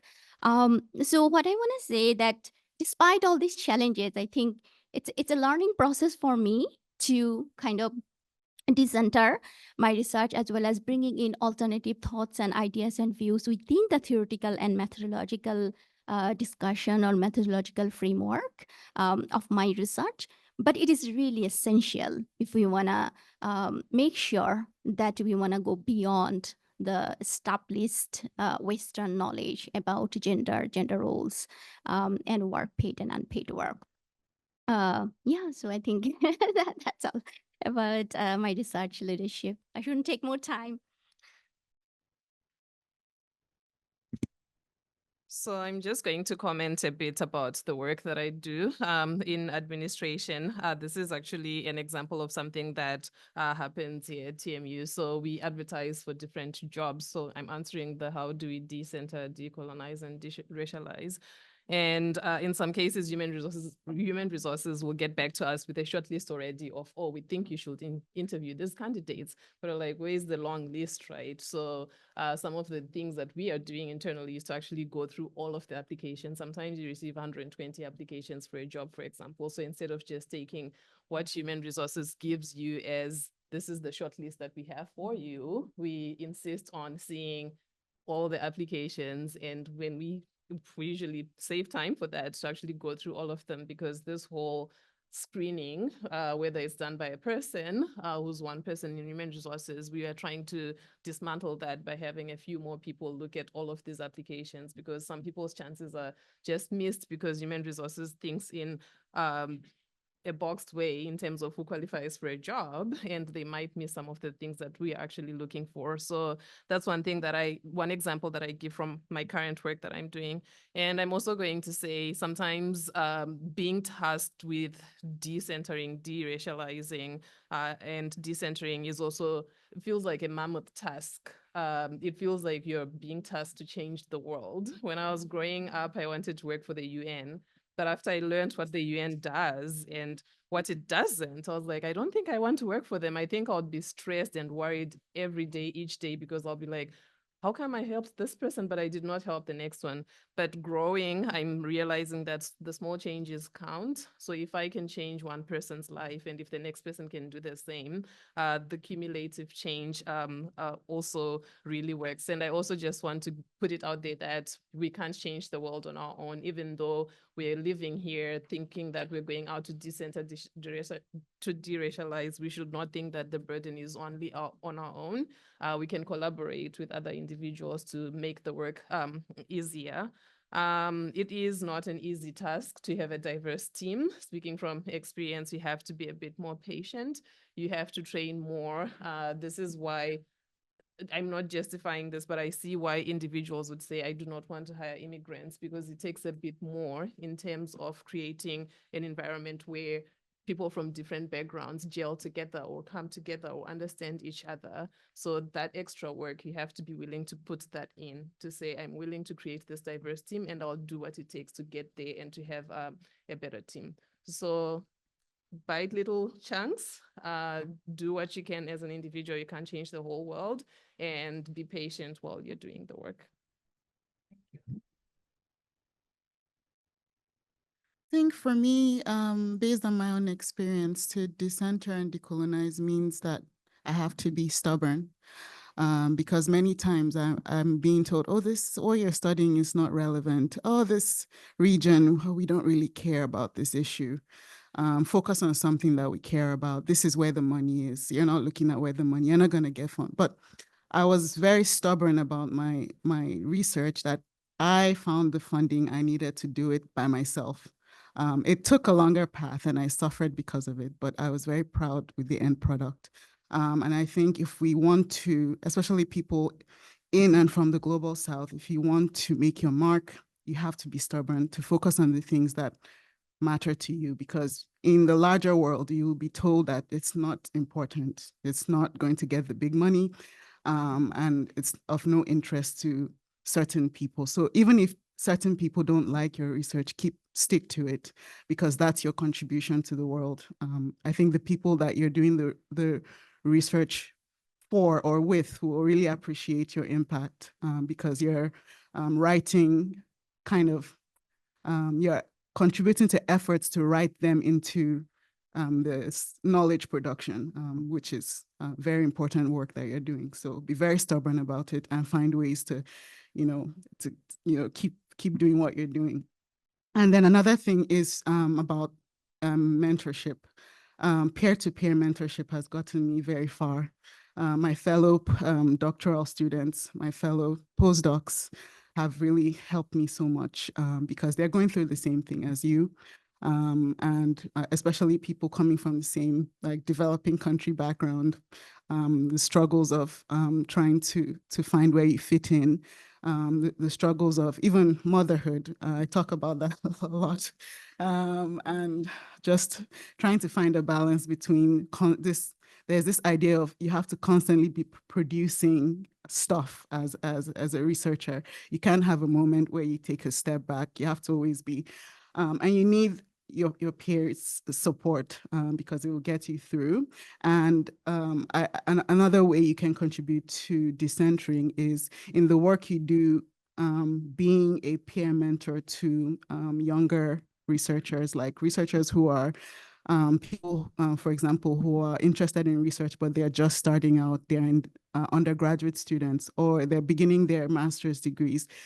Those are people that would be very happy to learn from you and to be involved in your work. So for example, in research that I've done while I've been at CERC, it has been very helpful to include researchers who are back in countries like Nigeria, who don't have the opportunity to do the work that they want to do because they don't have the funding. So carrying researchers like that along is also my contribution to decentering. So that's. Offer some comments before we move on to questions.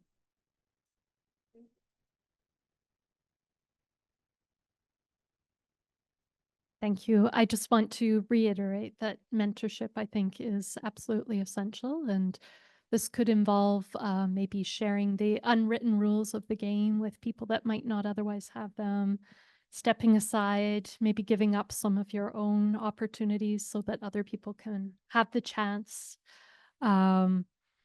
And just generally building people's confidence and letting them know that they actually have a place in research, they have something to say, and that their voice should be part of the knowledge production process.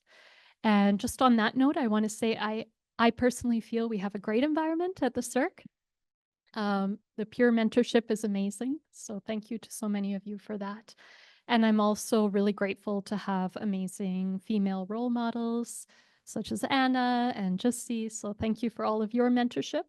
I've been in a number of academic environments at this point, and I haven't had that everywhere. And I could see how much it hurt my career to be in environments where there was no culture of mentorship.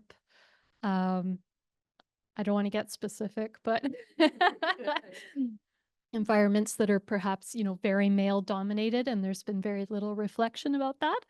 So I'm just very grateful for what we have at the CERC.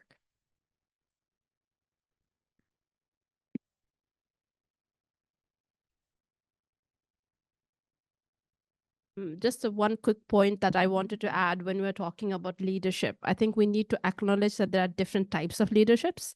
There would be people who are outspoken and they can go and use their visibility to change the dominant narratives. But then there are also people who are like quiet, but then they are kind of working behind the scenes to change or like drive those changes.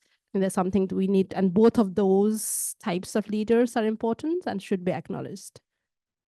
Thank you. Thank you. So how about we take 3 questions from the audience, and then collectively our speakers can address those questions in the first round. Nika, then the next one, the third one. Okay, great. Thank you. Thank you so much for all the insightful sharing. I totally agree with the opinions that the female role models can play in females' career.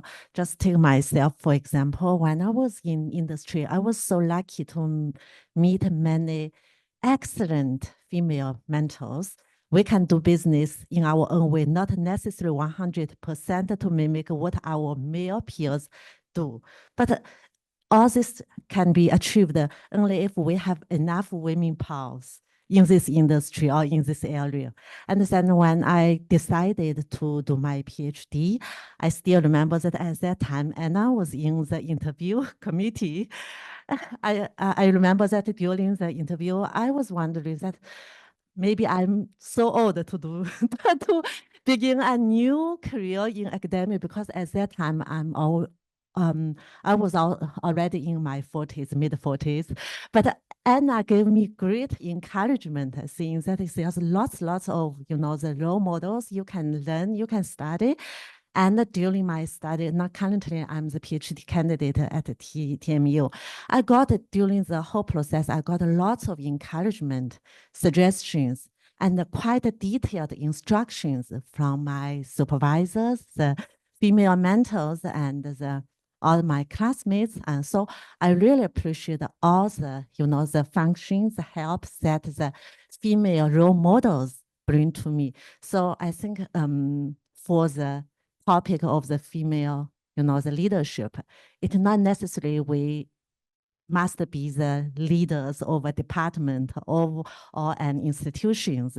But when you can help others, when you can share the information, then you are playing the role of the leadership. Thank you.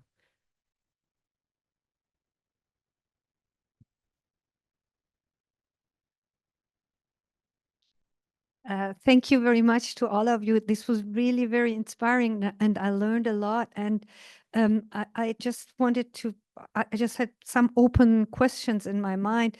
Marcia, when you were talking about these imposed identities, that was really very interesting to me. And I wanted to ask you, was it like, if you could elaborate a little bit more on that, was it that you felt that these categories would not fit, or because sometimes it's just you feel something and then you come to a different place and others have the words for it and you suddenly think, oh yes, this is the word I was looking for. And I do think that social scientists or people from humanities, that's mainly our job. If we do not work with I don't know, chemistry or physics, we work with words, with terminology. I remember that when I discovered the word hybridity, that was an eye-opener. Or I work very much with Zygmunt Baumann's ambivalence or ambiguity. So these were words. I didn't have the words for it, but I found them in social science or in philosophy.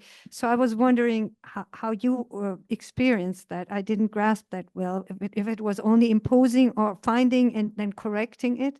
And I also wanted to ask Oriva, because I very much enjoyed these moments where you say, I went there and I realized I really didn't fit.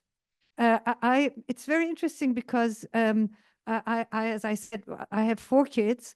And so I have one 19-year-old son. And so he went to university and he didn't see himself at all, even though he is from an academic family. But he raised in a very anti-Muslim environment in Germany, being very clearly seen as a Muslim boy. And we live in a very working class environment place. He went to that school. So his dress code and everything, he had the impression that didn't fit the university. So he didn't dare to talk. And so he went there and he wanted to study economy. He went there 1 week and he left. He said, I didn't fit there. So I felt what he was saying. He said, and I tried to say, well, you're an upper class kid. Think about your privilege. Both your parents are academics. But he just felt as an outsider there because of the habitus of the white kids that were studying there. He didn't need to feel himself like that, but it was something he was experiencing also through methodology. And what I really discovered from what you were saying is that you remained kind of stubborn and you said, I'm not going to swallow that. I'm not going to accept that this is law. I'm going to find my own methodology. And this is somehow now informing academia. I understood that you were saying, talking about the third world approach to law. I didn't know that. I'm not a lawyer. So maybe you could elaborate a little bit more on that. That was really fascinating to me. Thank you. We take two more questions and then Masha and Anna and other speakers can. Hi. Yeah, sorry. Hi. So happy to be here, and it feels like we're doing group therapy. So thank you so much for sharing all the vulnerable. Oh, sorry. Hi, I'm Asma. I just started last week or so at CERC. I'm a postdoc fellow working with Marsha on international students and labor market integration. So yeah, so I just had some questions on, I wonder if people can reflect on, where are some challenges on operationalizing intersectionality, both as a research method and also sort of in our day-to-day life? Where is it sort of silent, because, I guess the hard part that I find with working with that framework is the role of power and kind of connecting the identities to broader power structures. I wonder if people can reflect on that. And also the kind of, I wonder, and this may be a Martha related question, I wonder if you reflect on the sort of burden of doing equity work and why that is sometimes on people who are equity seeking and equity deserving or whatever you want to call them. Yeah. Thank you. One more question. Yeah. Okay, thank you. Thank you so much. I wanted to take this opportunity to thank from the organizer to providing me this opportunity. Really, if at the morning, if you ask me, do you have any academic leadership experience, I would say no. But after listening to these amazing, lectures today, I figure out that in 27 years of my experience in the academic sphere as a, professor, I was teaching in Tehran University. All of my life was leadership because I was challenging with the, male-dominated sphere of the academy, which it was in daily life, not just for example, from the time I chose the topic of my thesis, which was about gender geography, because my experience and my field was on geography, and I chose to work on gender geography. It was very unfamiliar in that time. And it was challenging for me. For example, it took a lot of time to go through that process. And then again, as a professor, when I wanted to leave the university and come here, I wanted to, to do something to be, continuously to remain in that sphere. There was an election for the head of the faculty, and the faculty had 50 faculty members, and from that 50, we were just 10 female among 40 male. And then I approached to the candidate and I told him that we as a women, we can support you to be selected, but there is one condition. And the condition is that you have to choose one of the colleagues, female colleagues, as a deputy of yourself, deputy, director or the research deputy. And he said, no, it's impossible because the other colleague, they are not accepting that. And I asked him, in the 50 years that establishing the faculty, we had never women, even as the head of department. what specific changes happen in this faculty? And he said nothing. And I told him, okay, let women to have the leadership and doing nothing. And he accepted. And now I'm very happy that when I left the, the department and the faculty, we have many female colleagues that have the, higher position in the faculty for the first time after 8 years. They are still trusting women and they are assigning women as a, as a chair, as a deputy director and something like that. That's why I wanted again to thank you, because now I feel that it's some kind of rethinking about my role, leadership role. And something I think we need to add to this conversation is about awareness, how we take this awareness to the community level, to every woman knows about their role and how they can, play that role in the best way. Thank you so much. Thank you. I know. Thank you. I know this is a comment slash question, right? And how to bring awareness to the community level. But I think, Anna, you want a comment on that, or do we want to continue the addressing the questions? You want to comment on that, or? Okay, sure. Yeah. How about we take the second round questions? Yeah, and then in the interest of time, so maybe we can go back to the earlier questions addressed by Nika and Asma. And also the awareness question. Yeah, so in terms of imposed identity, so just to give you a little bit of backdrop of this.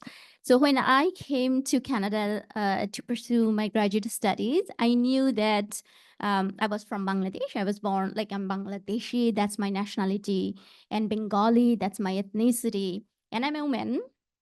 I recognize or, identify myself as a woman. So the first day when I heard about the term visible minority in Canada, I was not sure that I was one of, basically that's what me there. So in the classroom particularly. So I was thinking that maybe there is a certain group that we are talking about, and then the prof actually put a finger on me and said, you are a visible minority in Canada. So I did a little bit research that what is visible minority. You need to think about that this term was completely unfamiliar to me. This was the first time I just heard about this term, right? Like visible minority. Now it's like, it's very familiar now. So it's the definition of visible minority. The official definition according to Canadian census is that people who do not have any European ancestry, non-Europeans. So right away, I thought that how come all Europeans can be aggregated within one group, first of all, right? That's the first question. And how come the European, or particularly the Anglo and French background people, can be the reference to define the others? And that's colonization, right? That's the colonial idea that the others are defined based on the white race or white supremacy. So it was very difficult for me to accept that, because that's not how I was defined ever in my life, right? In relation to other group of people, I'm a visible minority.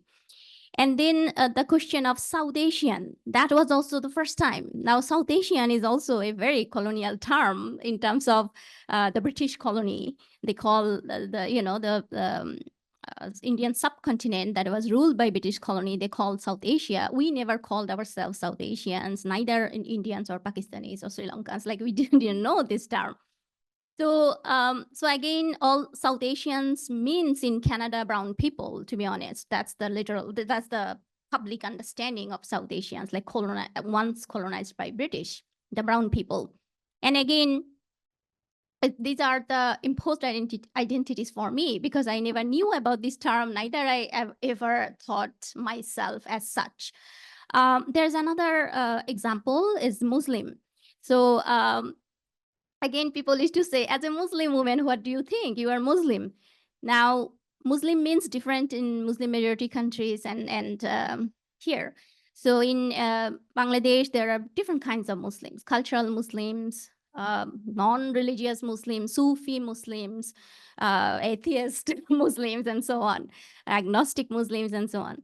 So so the implications of Muslim women in Canada at that moment, I'm talking about 15, 16 years ago, after 9/11, like, you know, still the 9/11 craze was going on, was that a backward, like, you know, marginalized, you know, that kind of woman. So for me, all of these definitions and the implications of definitions are pretty much unfamiliar, foreign to me. And it was a kind of a shock for me to actually adopt and accept those definitions, as well as the social positionalities that came with those levels and definitions, because all of these positionalities were marginalized positionalities.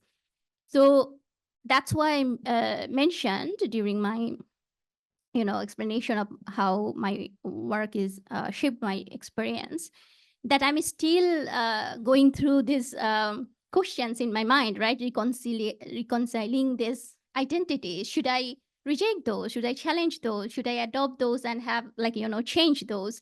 And this is the transformation phase I'm going through. I cannot tell you at this point that, well, I completely reject. I'm not any of those, because within this structural social framework, I am, at least from the eyes of others. So I took that strategic essentialism standpoint often to kind of define my identity. And I think this is the conundrum that most of the racialized immigrants, particularly racialized women, go through in Canada when they come here. Another thing is, where are you from? Like, I don't want to take more time and go on and on. Like, even third generation, fourth generation, if you are non-white in Canada, people ask you, where are you from? Right. So these are the backdrops of kind of like that kind of imposed identity. Because if you are not white, then most likely you born somewhere else. You cannot be 100% proper Canadian. So even if in the third generation, people ask, right, where are you from? So yeah, so that's my answer, that these are the identities that's new, still quite new for me, and I'm figuring out how to navigate those identities.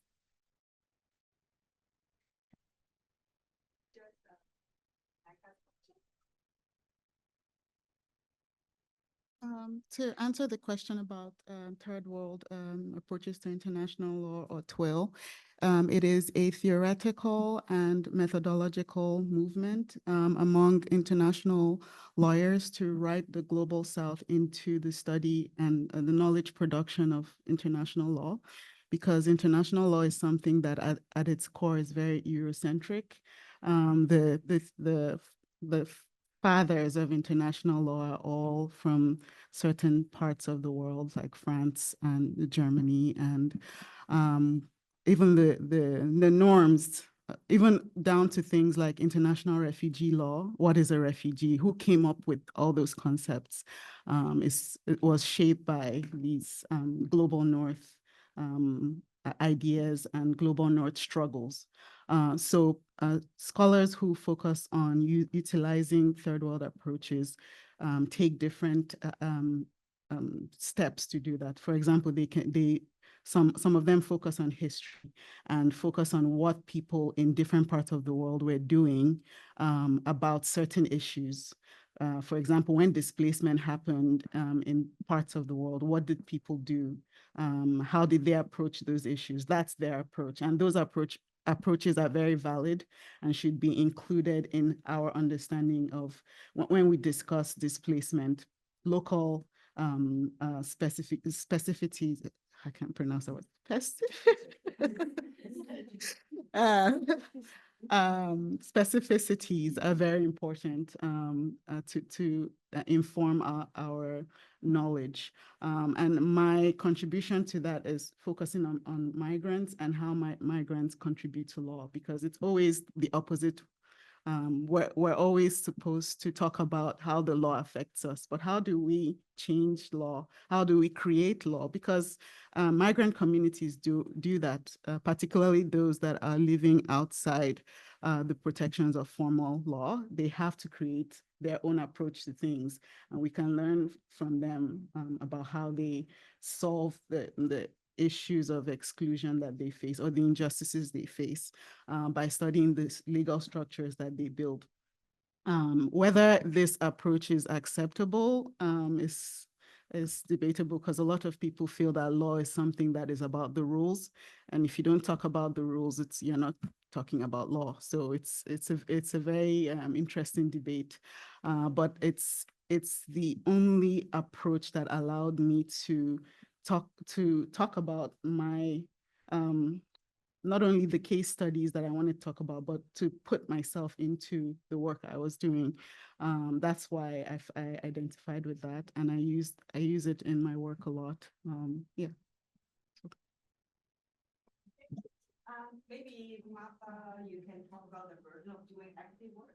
Yeah, I was just going to address some of Asma's questions. So one of it was, what are some of the challenges that we face, and why does the work of decentering, deracializing, and decolonizing somewhat go silent? So I'm just going to say maybe the first challenge that you'd see is that it's really unsettling to be unseated for individuals who have been in positions of power and privilege. So if you come to me, if I'm heading the university with your plan to do EDI work, I'm thinking, is my position in threat? And for me to then buy into your proposition to do decentering, deracializing, or decolonizing work, you have to really, really convince me, or I have to be in a space where I'm that secure that you're not going to unseat me. So that's one of the challenges that we face. We need to actually have leaders who are really we have buy-in, and we're not threatened by the work that we do to decenter, deracialize, or decolonize. Also, it takes time to do that work.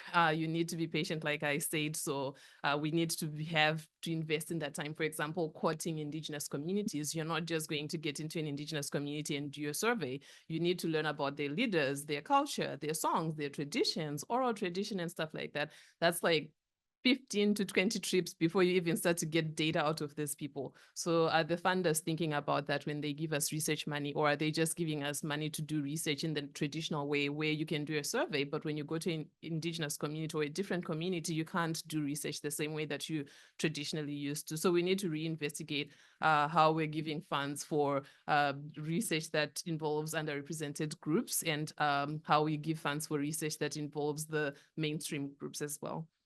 Because of all that, the time and the challenges, you end up getting burnt out, and you end up not wanting to do the work. That's why it now is starting to feel like it's silent. I now say we need another George Floyd to be murdered, because it seemed like we gained steam in 2020, and we're all talking about all these issues, and we wanted to change, and we wanted to have that. White people were like, I want to have that best Black friend or brown friend. I'm woke. But then that wokeness is it's melting away because of time we're forgetting. We're sitting on our laurels and going back to where we were. So we don't necessarily need a George Floyd to die, but we need that, I don't know, some fuel under our fire so that we can continue with the work. Maybe.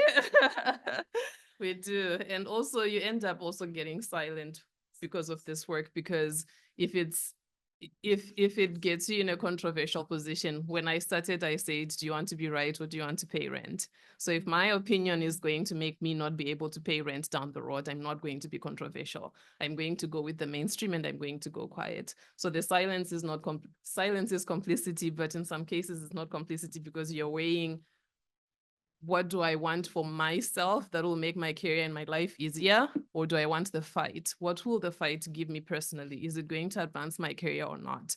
If I weigh the options, the pros and cons, and I see that my career is at line, I might ditch the de-racializing, decentralizing, and decolonizing work because I want to put myself first. So those are some of the issues that you face on the ground. And why is all this work on us? I think some of it is maybe individuals do not want to be seen as embarrassed or siding with the lesser or siding with the minorities. So they don't want to be associated like, what? You're fighting for Black rights? Why? Why are you like sheep in wolf skin type of situation? And I also think on a more positive note, if they won't do it, we will. We will. It's hard, but we'll do it. So that's all. Thank you. There's the last question about bringing awareness to the community level or the power structure. Anyone want to comment on that, or would you like to have Vivian share before we take the second round of questions? Maybe I'll just comment briefly on Asma's question, which was about the invisibility of intersectionality and the gap between theory and practice. I just wanted to say that I think we tend to ascribe more value to the way men go about their lives, behave, carry out research. We tend to see being assertive, authoritarian even, as the right way of doing things. And there isn't really a conversation about how this disadvantages women in invisible ways in the academy. So I think there's really space for that. We can think about other ways of doing things and challenge this conception that the stereotypical male way of doing it is the universal best way, and explore, more collaborative, inclusive approaches, which tend to be more popular among female scholars. Feminist scholarships brought us a long way, but I think there's still a lot of challenges there and a lot of conversations that are not being had, even in our own circles, and that's something to reflect on.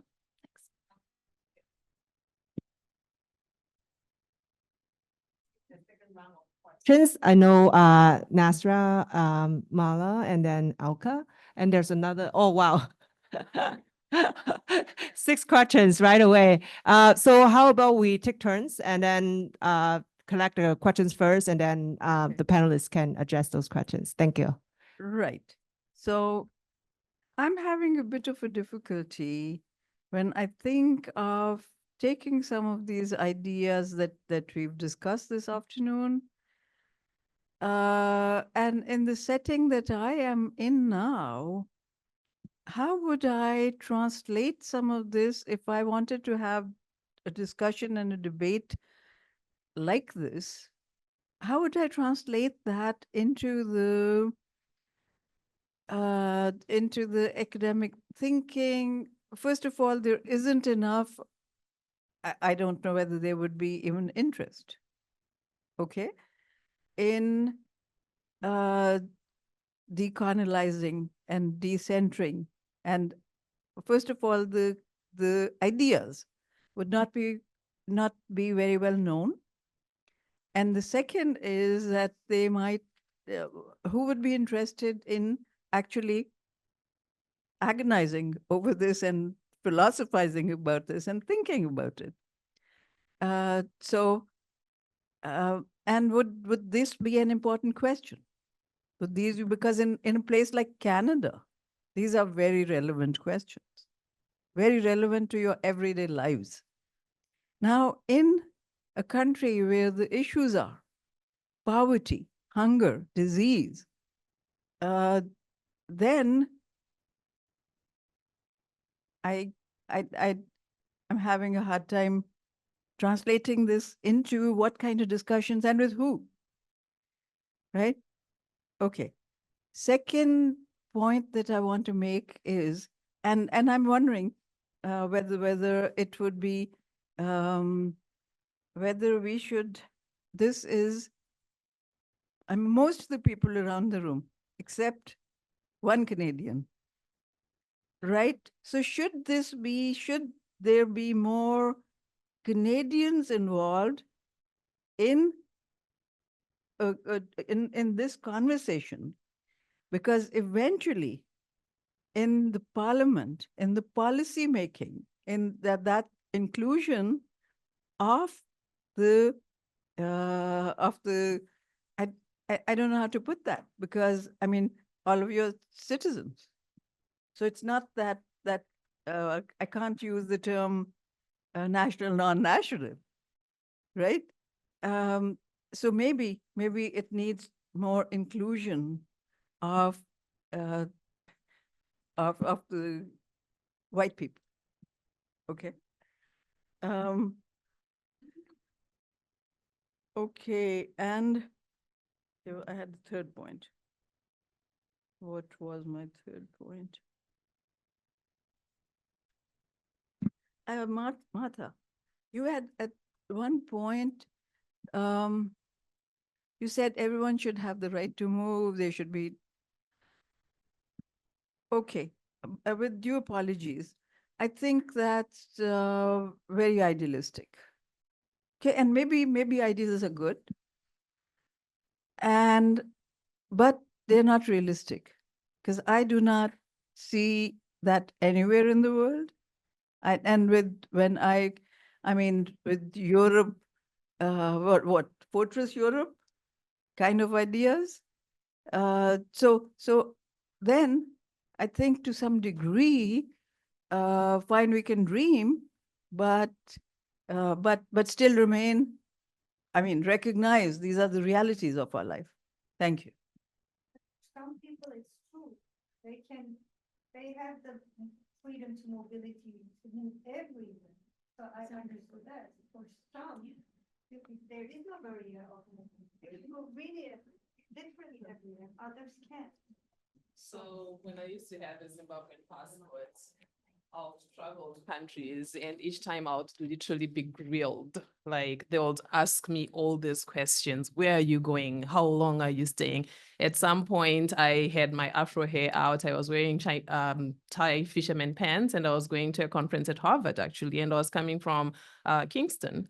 I get to Boston, and because I forgot to eat an apple that I had carried in my bag, they took my bag, took it to an interrogation room at the back, and they were saying, hey, do you have any agricultural products that you're not allowed to get into the country? I was like, no, because I'd forgotten about the apple. This man goes on to ask about my life history, everything he dared to ask. Then eventually, I didn't know what I was in this interrogation room for. He finally tells me, we found an apple in your bag. I was like, oh, you can throw away the apple. I don't care about it. Yeah. So with my Pakistani passport. When I try to get a visa for Canada, yeah, there are 20 pages of questions. Yeah. But then the difference came when I got my Canadian passport and I visited Switzerland. Got there. I didn't have the apple this time, but I'm right there. And the customs person says, where are you going? I was like, oh, I'm going to Jens. It's a small little municipality outside of Geneva, blah, blah, blah. And he's like, how many weeks are you going to stay? I was like, oh, I'm going to be here for 2 weeks. And I'm also going to travel to a few countries, France, Italy, whatever. And he's like, welcome to Switzerland. The shock that I had, I stood there and I stared at him for what seemed like 3 minutes to me. And he says, you can go, ma'am. I'm like, what? Like, no, where am I going? Why aren't you asking me questions? So, yeah. Hi, let's move on to the next question, Amala, and then I'll pass. Sorry, my question is very similar to Nasla, so I want so that whoever is answering that. We need to use the mic because so that the online people can hear us. So I'll be 2 sentences. Very similar to your first question, Nasra, about some of this terminology that we come to use. Of course, I heard decentering, I can get that. Then decolonizing, then de-racializing, decentering. I'm thinking, how do you work with that on a research project? What is this de-racializing? happy. I can understand non-essentializing, which is, yeah. Are these fine words, great terminology that you throw in because migration research is becoming quite routine, so to speak? Is that why? I'm curious, just as you said. I think this was similar to your program, And Mala? Yeah. Well, perhaps it's also related to what was raised by Usha, because this has something to do with valuing. Okay, so for example, these ideas about recentering. Okay, what about if we also your example about the third world approach to law? No, this is already part of knowledge dissemination, knowledge sharing, and what also our colleague has shared about what she has done in their university of lobbying for the department, for the candidate to bring in more women into positions of responsibility and decision-making. So those are impactful. Those brought about impactful changes. But the way that, in academia, people are judged and assessed according to publications, the impact factor. So perhaps there's a need to rethink the impact factor and maybe broaden it, to include also community impact, impact on awareness levels and so forth, because those are very important things. But the way that people are assessed in academia is in terms of whether they have published in high impact journals. But what about the impact on people's lives? Oh, sorry. Can I ask a sort of non-serious? I mean, it's serious, but then again, this is in a way also about recentering. But then, because Marsha a while ago mentioned, like, I'm not defined by my work, right? So she was saying, I'm not defined by my work. And so I'm wondering, what else do you do outside of work? That's one question for, the panel. But the other question that for us to do away, I mean, so that at least we don't become exhausted in the end, right? Because I think that's also a way of recentering work, right? And so what do you do outside of work?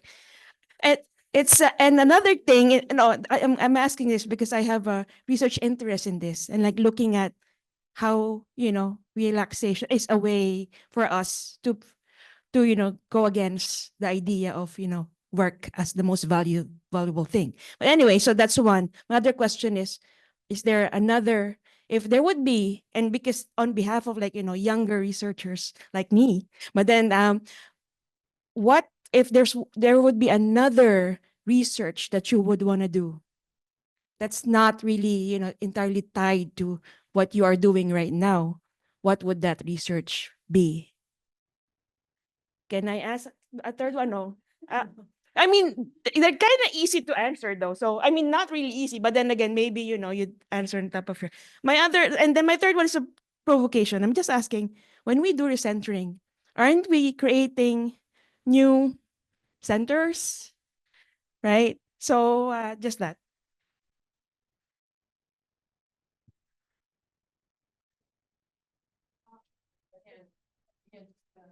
I wonder if we should address this the second half question. We don't have time, right? Okay. Okay. Okay, thank you. My name is Alam Tsai. I'm newcomer here. I just moved in the end of 2023 to Canada.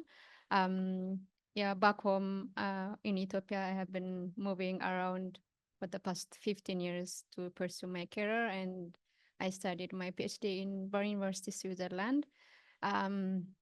Then I was moved back home, and I thought I was settled, and I was assistant professor at one of public university in Ethiopia. And then there was a horrible war, and I had to rethink again. I moved here, and I'm restarting again here. So this session, today is very, very interesting for me because it's very related with my personal life, and also my research is about migrant integration. So I'm very, very interested, and yeah, there is no time to talk more about it, but I have one question. I'm very encouraged, and then I learn a lot from all of you.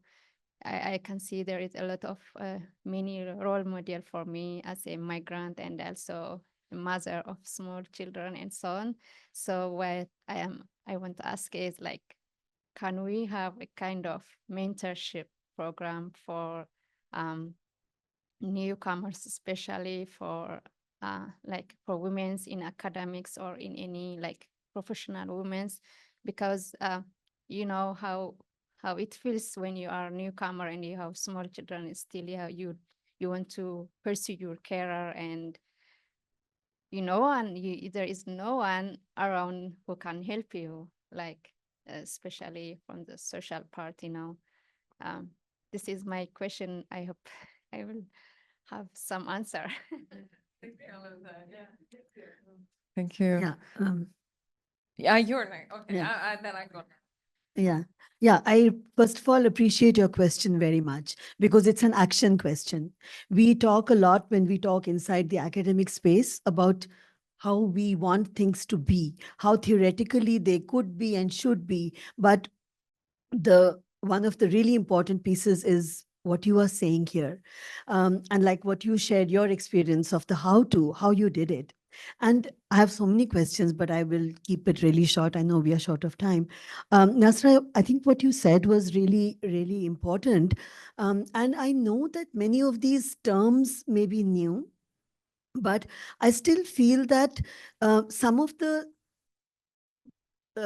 thoughts behind it, some of the logic behind it, when we're talking about even leadership, for instance. We have unpacked leadership a lot, academic leadership, a lot since the morning, and gone beyond maybe the more established models of leadership. So whether it's by way of peer mentorship, and I was going to raise this question, Marla, that you did about publishing, publish or perish in the academic context, so the pressure to do that and all that. So we may talk about it, that sort of breaking that glass ceiling kind of, as recentering, like decentering and I think these academics have always needed categories and terminologies, right? We all know that. But what's the purpose behind it? So even in your context, if you're going to talk about some of these, there is academics mentoring each other, being able to lead in that kind of way, or all of us trying to put some kind of pressure, even by publishing not in the very typical journal way, but publishing otherwise, which is, these things can all be done. We don't have to talk about it in the context of what the terminology is, but how about we take it out and actually just do the work, which if we feel it's needed. And also, I think every context will reshape what it will look like. It will never look the same, but it may work for individuals. It may work and actually create a better, more equitable environment and a more inclusive environment. So that was one thought I had. To your, it's really exciting what you say about the third world, the lived experience. I don't know that even in the global south or third world, law is the biggest, most complex, even in terms of the language they want to use. It's that really keeping everybody out except themselves. So how will it work even in the, do you know examples of how it's working in the so-called third world context, that people who have lived experience of really struggling with the law and how it's impacting them? And we all know that in the global south, it's impacting even more, maybe. I don't know, but that's my thought. That's where I come from. So like, is there traction in real action terms? And the other last thing I want to say is, Masha, and I don't think anybody needs to answer that. I'm just sort of, you talked about this unpaid work and women. Of course, feminist theory and feminists say a lot of things which real women say, no, we don't want this. It's not like it won't work, but we don't even want it.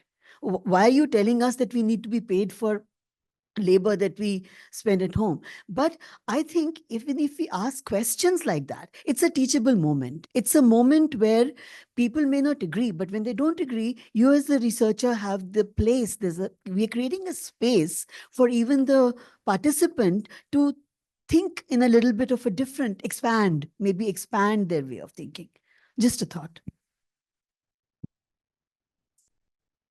And then the panelists can choose the questions that you want to try. Yeah, okay. I'll try to be brief. So one thing is I was inspired by what you said. And we've been debating this, I think, since this morning. And the question, doing one's work, is it enough? But I think what you're saying, and I think I agree, is it's not enough because you need to change the institution.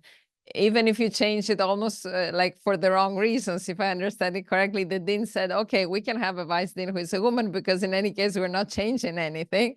But then things turn out otherwise. So I think probably, and I don't mean this is an anti-men way, but that's what men have been doing better, changing the institutions or shaping the institutions. But then I think you also all mentioned about dilemmas and decisions. And I think these are real dilemmas for men and for women. I think Martha more focused is like, sometimes you have to take a decision. Do I do something that is more beneficial for my personal path and career? Or do I do something that I think is more beneficial for those underprivileged or weaker communities? And it's almost the same, I think, dilemma that Irina was mentioning earlier, that people ask, oh, why aren't Russian citizens toppling Putin, or why aren't, I don't know, Afghans toppling the Taliban and so on? Like, we're not heroes, not like most of us are not heroes, but it's a question that I'm asking also myself. Very briefly, I wanted to ask the panel, what is the role of a single person in changing one's life or trajectory? Because I personally believe in institutions, but even if I think of my trajectory, there were moments where people gave me opportunities that if I didn't have, I think things would have happened differently. And I'm not even sure that these people were aware of this. Or so I wanted to ask, because also I think Martha and Noriva reflected very specifically about the role, actually Martha positively and Noriva negatively, of the role of supervisors, professors. So I was thinking of that. Third, I mean, a question again for all of us, but for the panelists, how do you see our responsibility as people in academia? And I'll give my view is people in I don't think, I often say I'm not the policymaker and I'm not the politician. I don't have to implement what I find. So I think, and I need to say things that may be very difficult to implement or even impossible, but I think that's my role because I'm not the policymaker. And I understand the policymakers have to make compromises and the politicians. And similarly, I'm not civil society. And I think civil society also has a different role. So that's a question. Another question that I think emerged is, how do we live our lived experience? Because we talk about lived experience, but we live our lived experience in many different ways. So I think I like what Marcia said about unpaid work. And people say, yeah, but it's not unpaid work, what I'm doing. And I even remember I was recently reading the paper of a colleague about the unpaid work of grandparents. And her perspective was very much, oh, these grandparents, and cite in other people's work that there's a whole literature, particularly about grandparents who moved to Canada to help their adult children with, and saying, oh, they left their financial security and their comfortable life to come help. But at least in my cultural kind of understanding, I'm not sure that these grandparents saw this as a sacrifice. I'm not even sure. And so I was thinking about how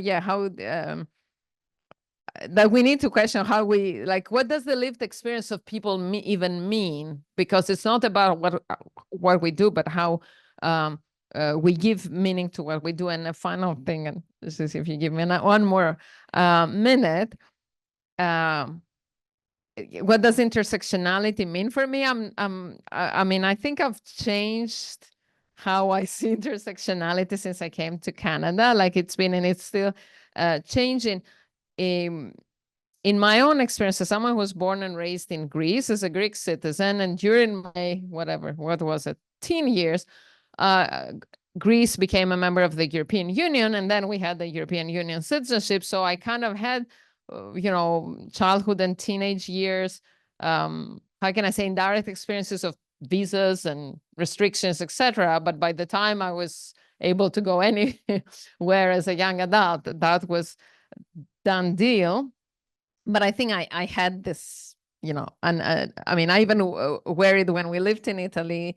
My kids were born in Italy, and Greece was about to leave the EU, to be made to leave. And I was thinking, oh, I need to get another Italian citizenship for my kids because they're not aware yet.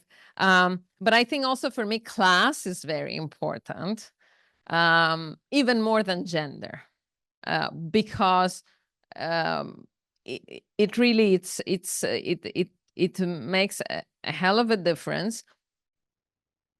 But I also, and I want to share this very personal comment about gender. So both my parents were lawyers. And I would say my mother was a lawyer. She was not the secretary of my father, which I think in the 60s in Greece was unusual, because some of my aunts who were lawyers, they were actually the secretaries of my uncles. But my father, who always supported me, and like he passed in 2015, would make so many jokes about what women cannot do, to like, oh, women have their periods, so they cannot be prime ministers because they would not be able to make a rational decision when they have their periods. Now, honestly, that was to, all sorts of this kind of jokes. The funny thing, or even if my mother wouldn't, how can I say, challenge those jokes. But I think, of course, growing up, I realized, because in their lives, she felt she was having a privilege that most women were not having, to be treated as an equal at work. So no, at home, like, yeah, she was equal, but in the sense, yeah, of course, most of the house chores were more on her than on my father. But really, my father treated her as more than equal at work. So I think she was thinking this is a price to pay. Or she's not even, my mother is still alive. She's probably not even very conscious about this. But it was, fast forward, I think I was 45 or more.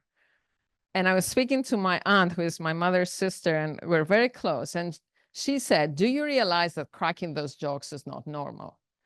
And my aunt loved my father, like we were close in the extended family. She said, do you realize that this is not normal? That fathers and husbands should not crack this type of joke? And no, I had not realized until she told me that. And I thought, oh my God, she's right.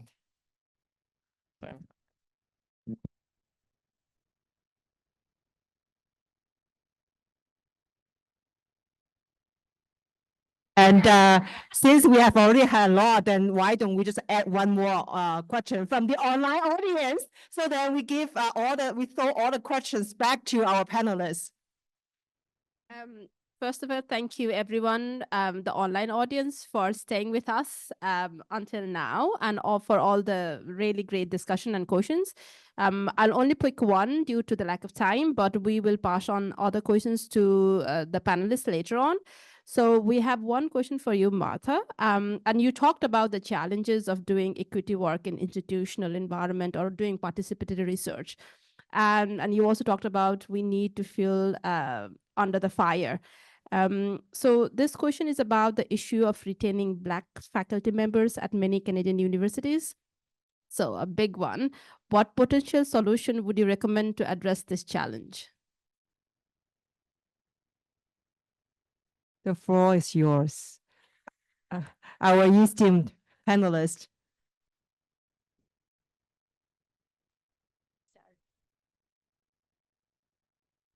Okay, so there are so many questions. So I'm going to just respond to the questions that are directly to me, came for me. So the first question came from Rika, that I don't want to be recognized by my work, but I think I didn't say that.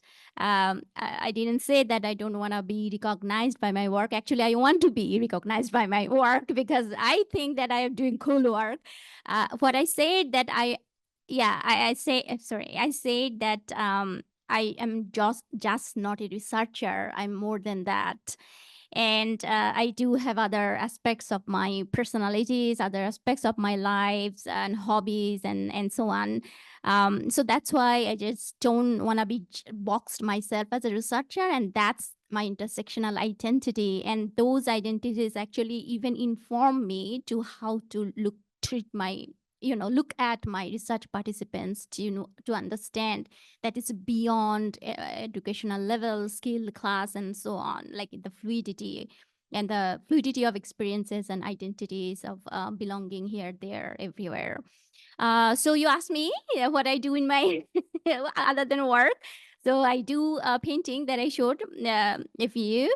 I do play some musical instruments. And these days, actually, even in Bangladesh, people don't play instruments anymore because they find there are recordings of different the instruments, the plays, or the what to say, like the music, background music, a recorded form of background music. But I'm still playing harmonium, which is a very common, musical instrument. In Bangladesh, India, I think in Pakistan too. Beyond that, I do listen to podcasts completely on different topics. It's on astronomy, theoretical physics, mathematics, genetics, and so on. So this part of my identity, again, people don't know because I actually had half of my education in completely pure science, and then deliberately, consciously went to social science. Because I wanted to know about people's experiences and so on. But my physics, chemistry, geomorphology, geology, all those aspects are still in me. So I don't really listen to any kind of social science podcast or discussions. It's always pure, hardcore science. Anyway, so yeah, I think it's fun. I mean, your question was very good. Like, it's fun to talk about different aspects of ourselves, and that is where we find that intersectionality, right? Like, we were more than just how we are defined from outside or from the perspectives of other people. Another question came to me from Olga, and thank you for the question. So it was about unpaid work, child work, and so on. Yes, of course, it is important to educate even research participants that it's the care, the bearing, the bigger proportion, almost entirely, the child care is normalized under the patriarchal family system. But at the same time, when not all, but a few participants say that, well, I do get a lot of pleasure out of contribute, out of spending time with my child, and I shouldn't look at negatively, shouldn't look at as a barrier of my progress, career progress, or any kind of progress, then we need to also think about that too, because I think in many general Western discourse about that, it's a barrier for women. Even in census, it is presented as a barrier, the hours that women spend for childcare. And it's I'm not undermining it because it's a gendered role, right? But at the same time, it is important to have the platform, to bring in different analogies and different ways of valuing the work that we are talking about, both paid and unpaid work. And that is a part of decentering and, opening up for alternative ideas too. And finally, Anna's question about, and asked a lot of questions actually, about how we live lived experiences. I think it's very emotional. Living lived experiences as a migrant researcher, doing research on migrants and listening to their stories, and most of the time negative, challenging story, not negative, painful, challenging stories, most of the time about not fulfilling their dreams, the stories that tell. It's often emotionally draining. It's painful. There are times when I feel quite fortunate and privileged. There are times when I feel it's the mirror of myself, right? So there's constant emotional wave that I go through, and not that I take it in a negative way. I think it's a learning process as a researcher too, because it also creates that connection with the research participants, right? Like, you know, if you feel that, oh, this is research a burden for me, that's not gonna work out as a very committed researcher, compassionate researcher, someone like me. So I think I take it as a learning process to understand research participants and understand myself. Like, I think ourselves, like our identities are always evolving. Like, you know, it's like who I am in this situation as I'm talking, who I am outside of academia, who I am on the, let's say, in the shopping mall, like Eden Center, are very different, right? Like our different experiences. So these diverse emotional experiences also enrich our experiences. And I think there's another question, I think it's a big question, came out from Usha. I think mainly that what is actually decentering, how decentering, de-racializing, and so on. I think it's a big question. It's not, it can be answered like within few seconds, but I would say that even though it sounds big, but it can be done with very small steps. So for example, even a couple of years ago, migration study was pretty much male-centric. The idea was that it's the men who migrate, and then push-pull theory, economic man, whatever. Now we know that the majority of, like, you know, the proportionally almost similar, even not more, women migrate. And then this new knowledge enriched our understanding of migration journey. Similarly, for my research, when I was looking for my immigrant entrepreneurship, it was completely male-centric, all the theories. And then I think I somehow contributed to bring in the experiences of women in immigrant entrepreneurship to our study, to my study. So I'm just saying that with these small steps, we can achieve decentering, decolonizing, de-racializing, not necessarily thinking too much about these terms. Yeah, and then another, and I'm gonna finish soon, another way is to challenge the stereotypical understandings of people, like as I said, like brown people or Muslim, like, you know, those stereotypical understanding, and challenge those ideas and the roles that they play in Canada as immigrants. So those are small steps through which we can achieve decentering and bringing in multiple ideas and views and knowledge in our work.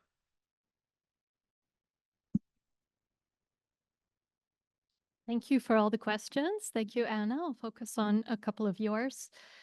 So what is the role of a single person in changing one's life or trajectory? Well, you've completely changed my life.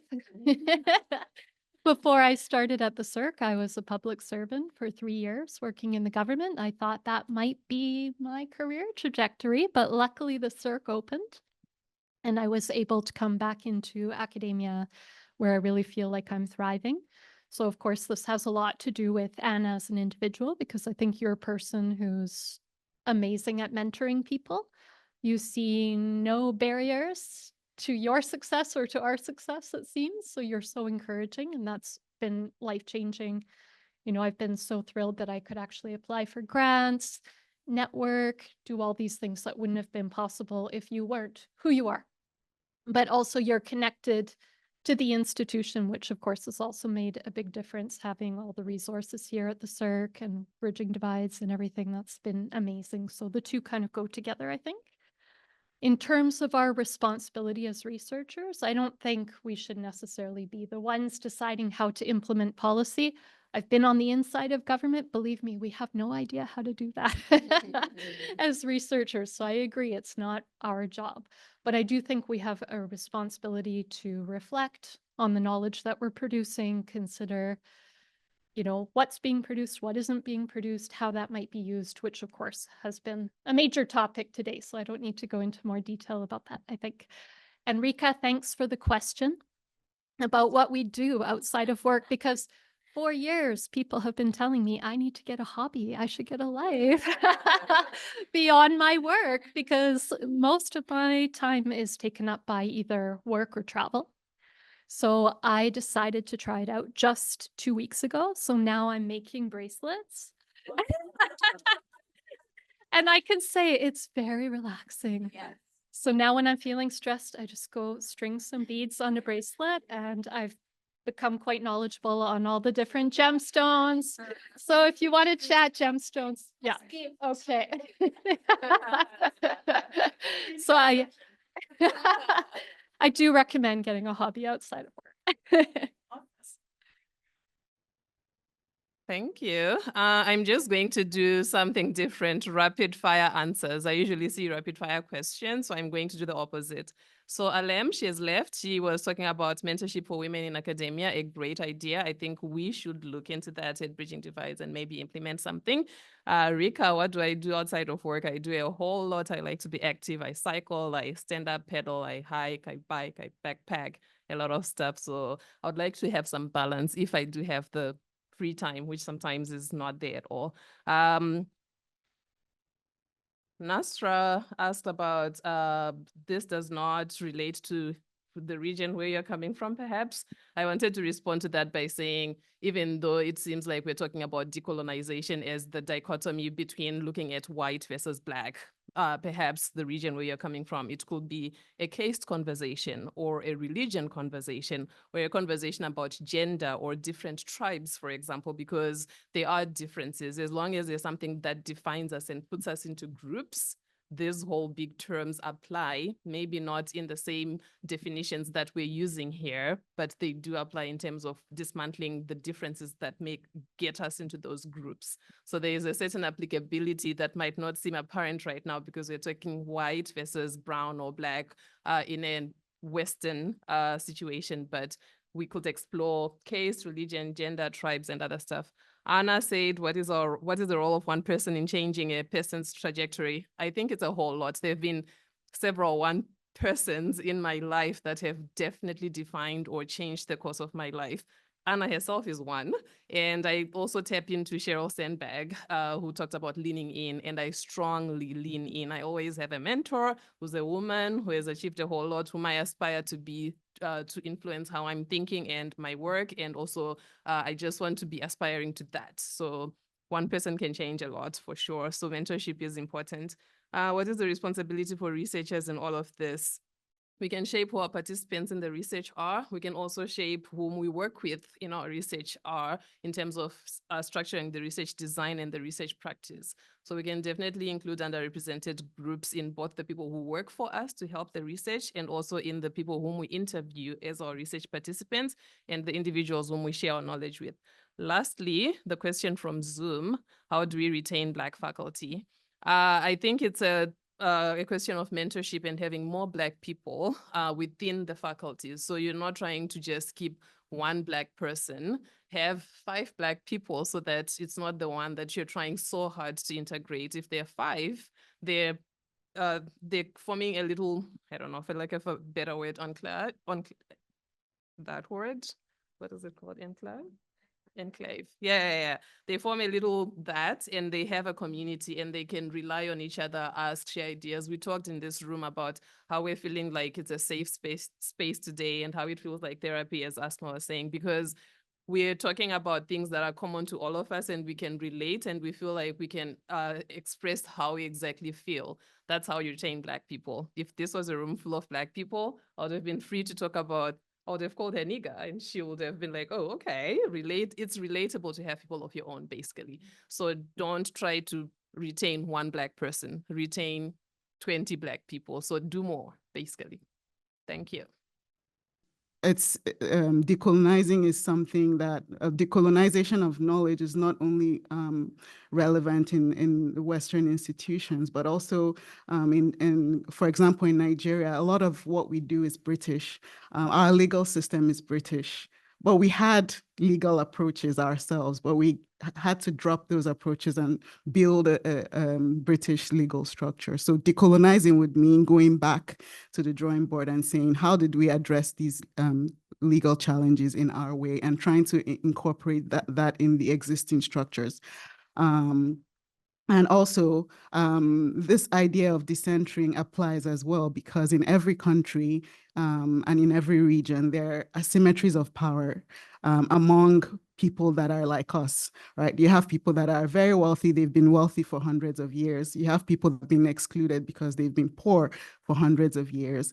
How do you bring those marginalized perspectives in that context to how do you foreground those perspectives? That's decentering. So it's something that these are terms that apply everywhere. You don't have to use those terms. It's very academic, like people have said. But people everywhere are doing this work of making sure that people from marginalized communities have a voice and have visibility. And we don't have to call it decolonization or decentering, but it's something that's happening everywhere. And then there was a question to me about lived experience and the practical, like how marginalized groups are experiencing this third world approach, for example. There's been some work done in international development law, for example, studying how communities in Latin America have tried to approach deforestation and pollution, how they've tried to use their traditional approaches to law to confront the actions of international companies or international legal decisions as well. And they've been successful. There's a whole book called Local Space Global Life by Luis Eslava. And he studies how Latin American communities have done this work of bringing their voices and their concerns and their approaches to change the environmental changes that are happening in their context.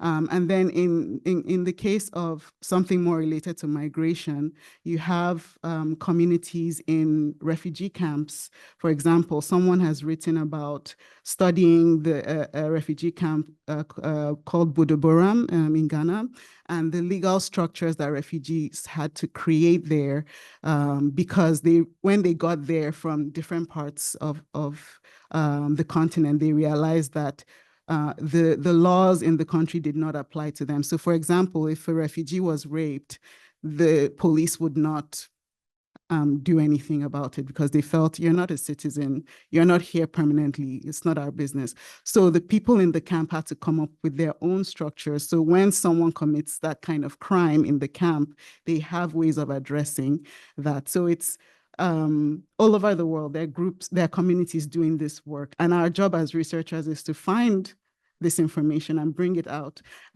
so that people know the contributions that people are making every day to not only justice, but to constructing their own version of a legal system that works for them. Thank you so much. And now we have to conclude this full day workshop. Thank you. Thank you, everyone. And thank you. Special thanks to Anna and Nika, who actually initiated the idea to organize such a wonderful, wonderful workshop. And of course, special thanks to all our panelists and co-chairs who did this work together, put things together.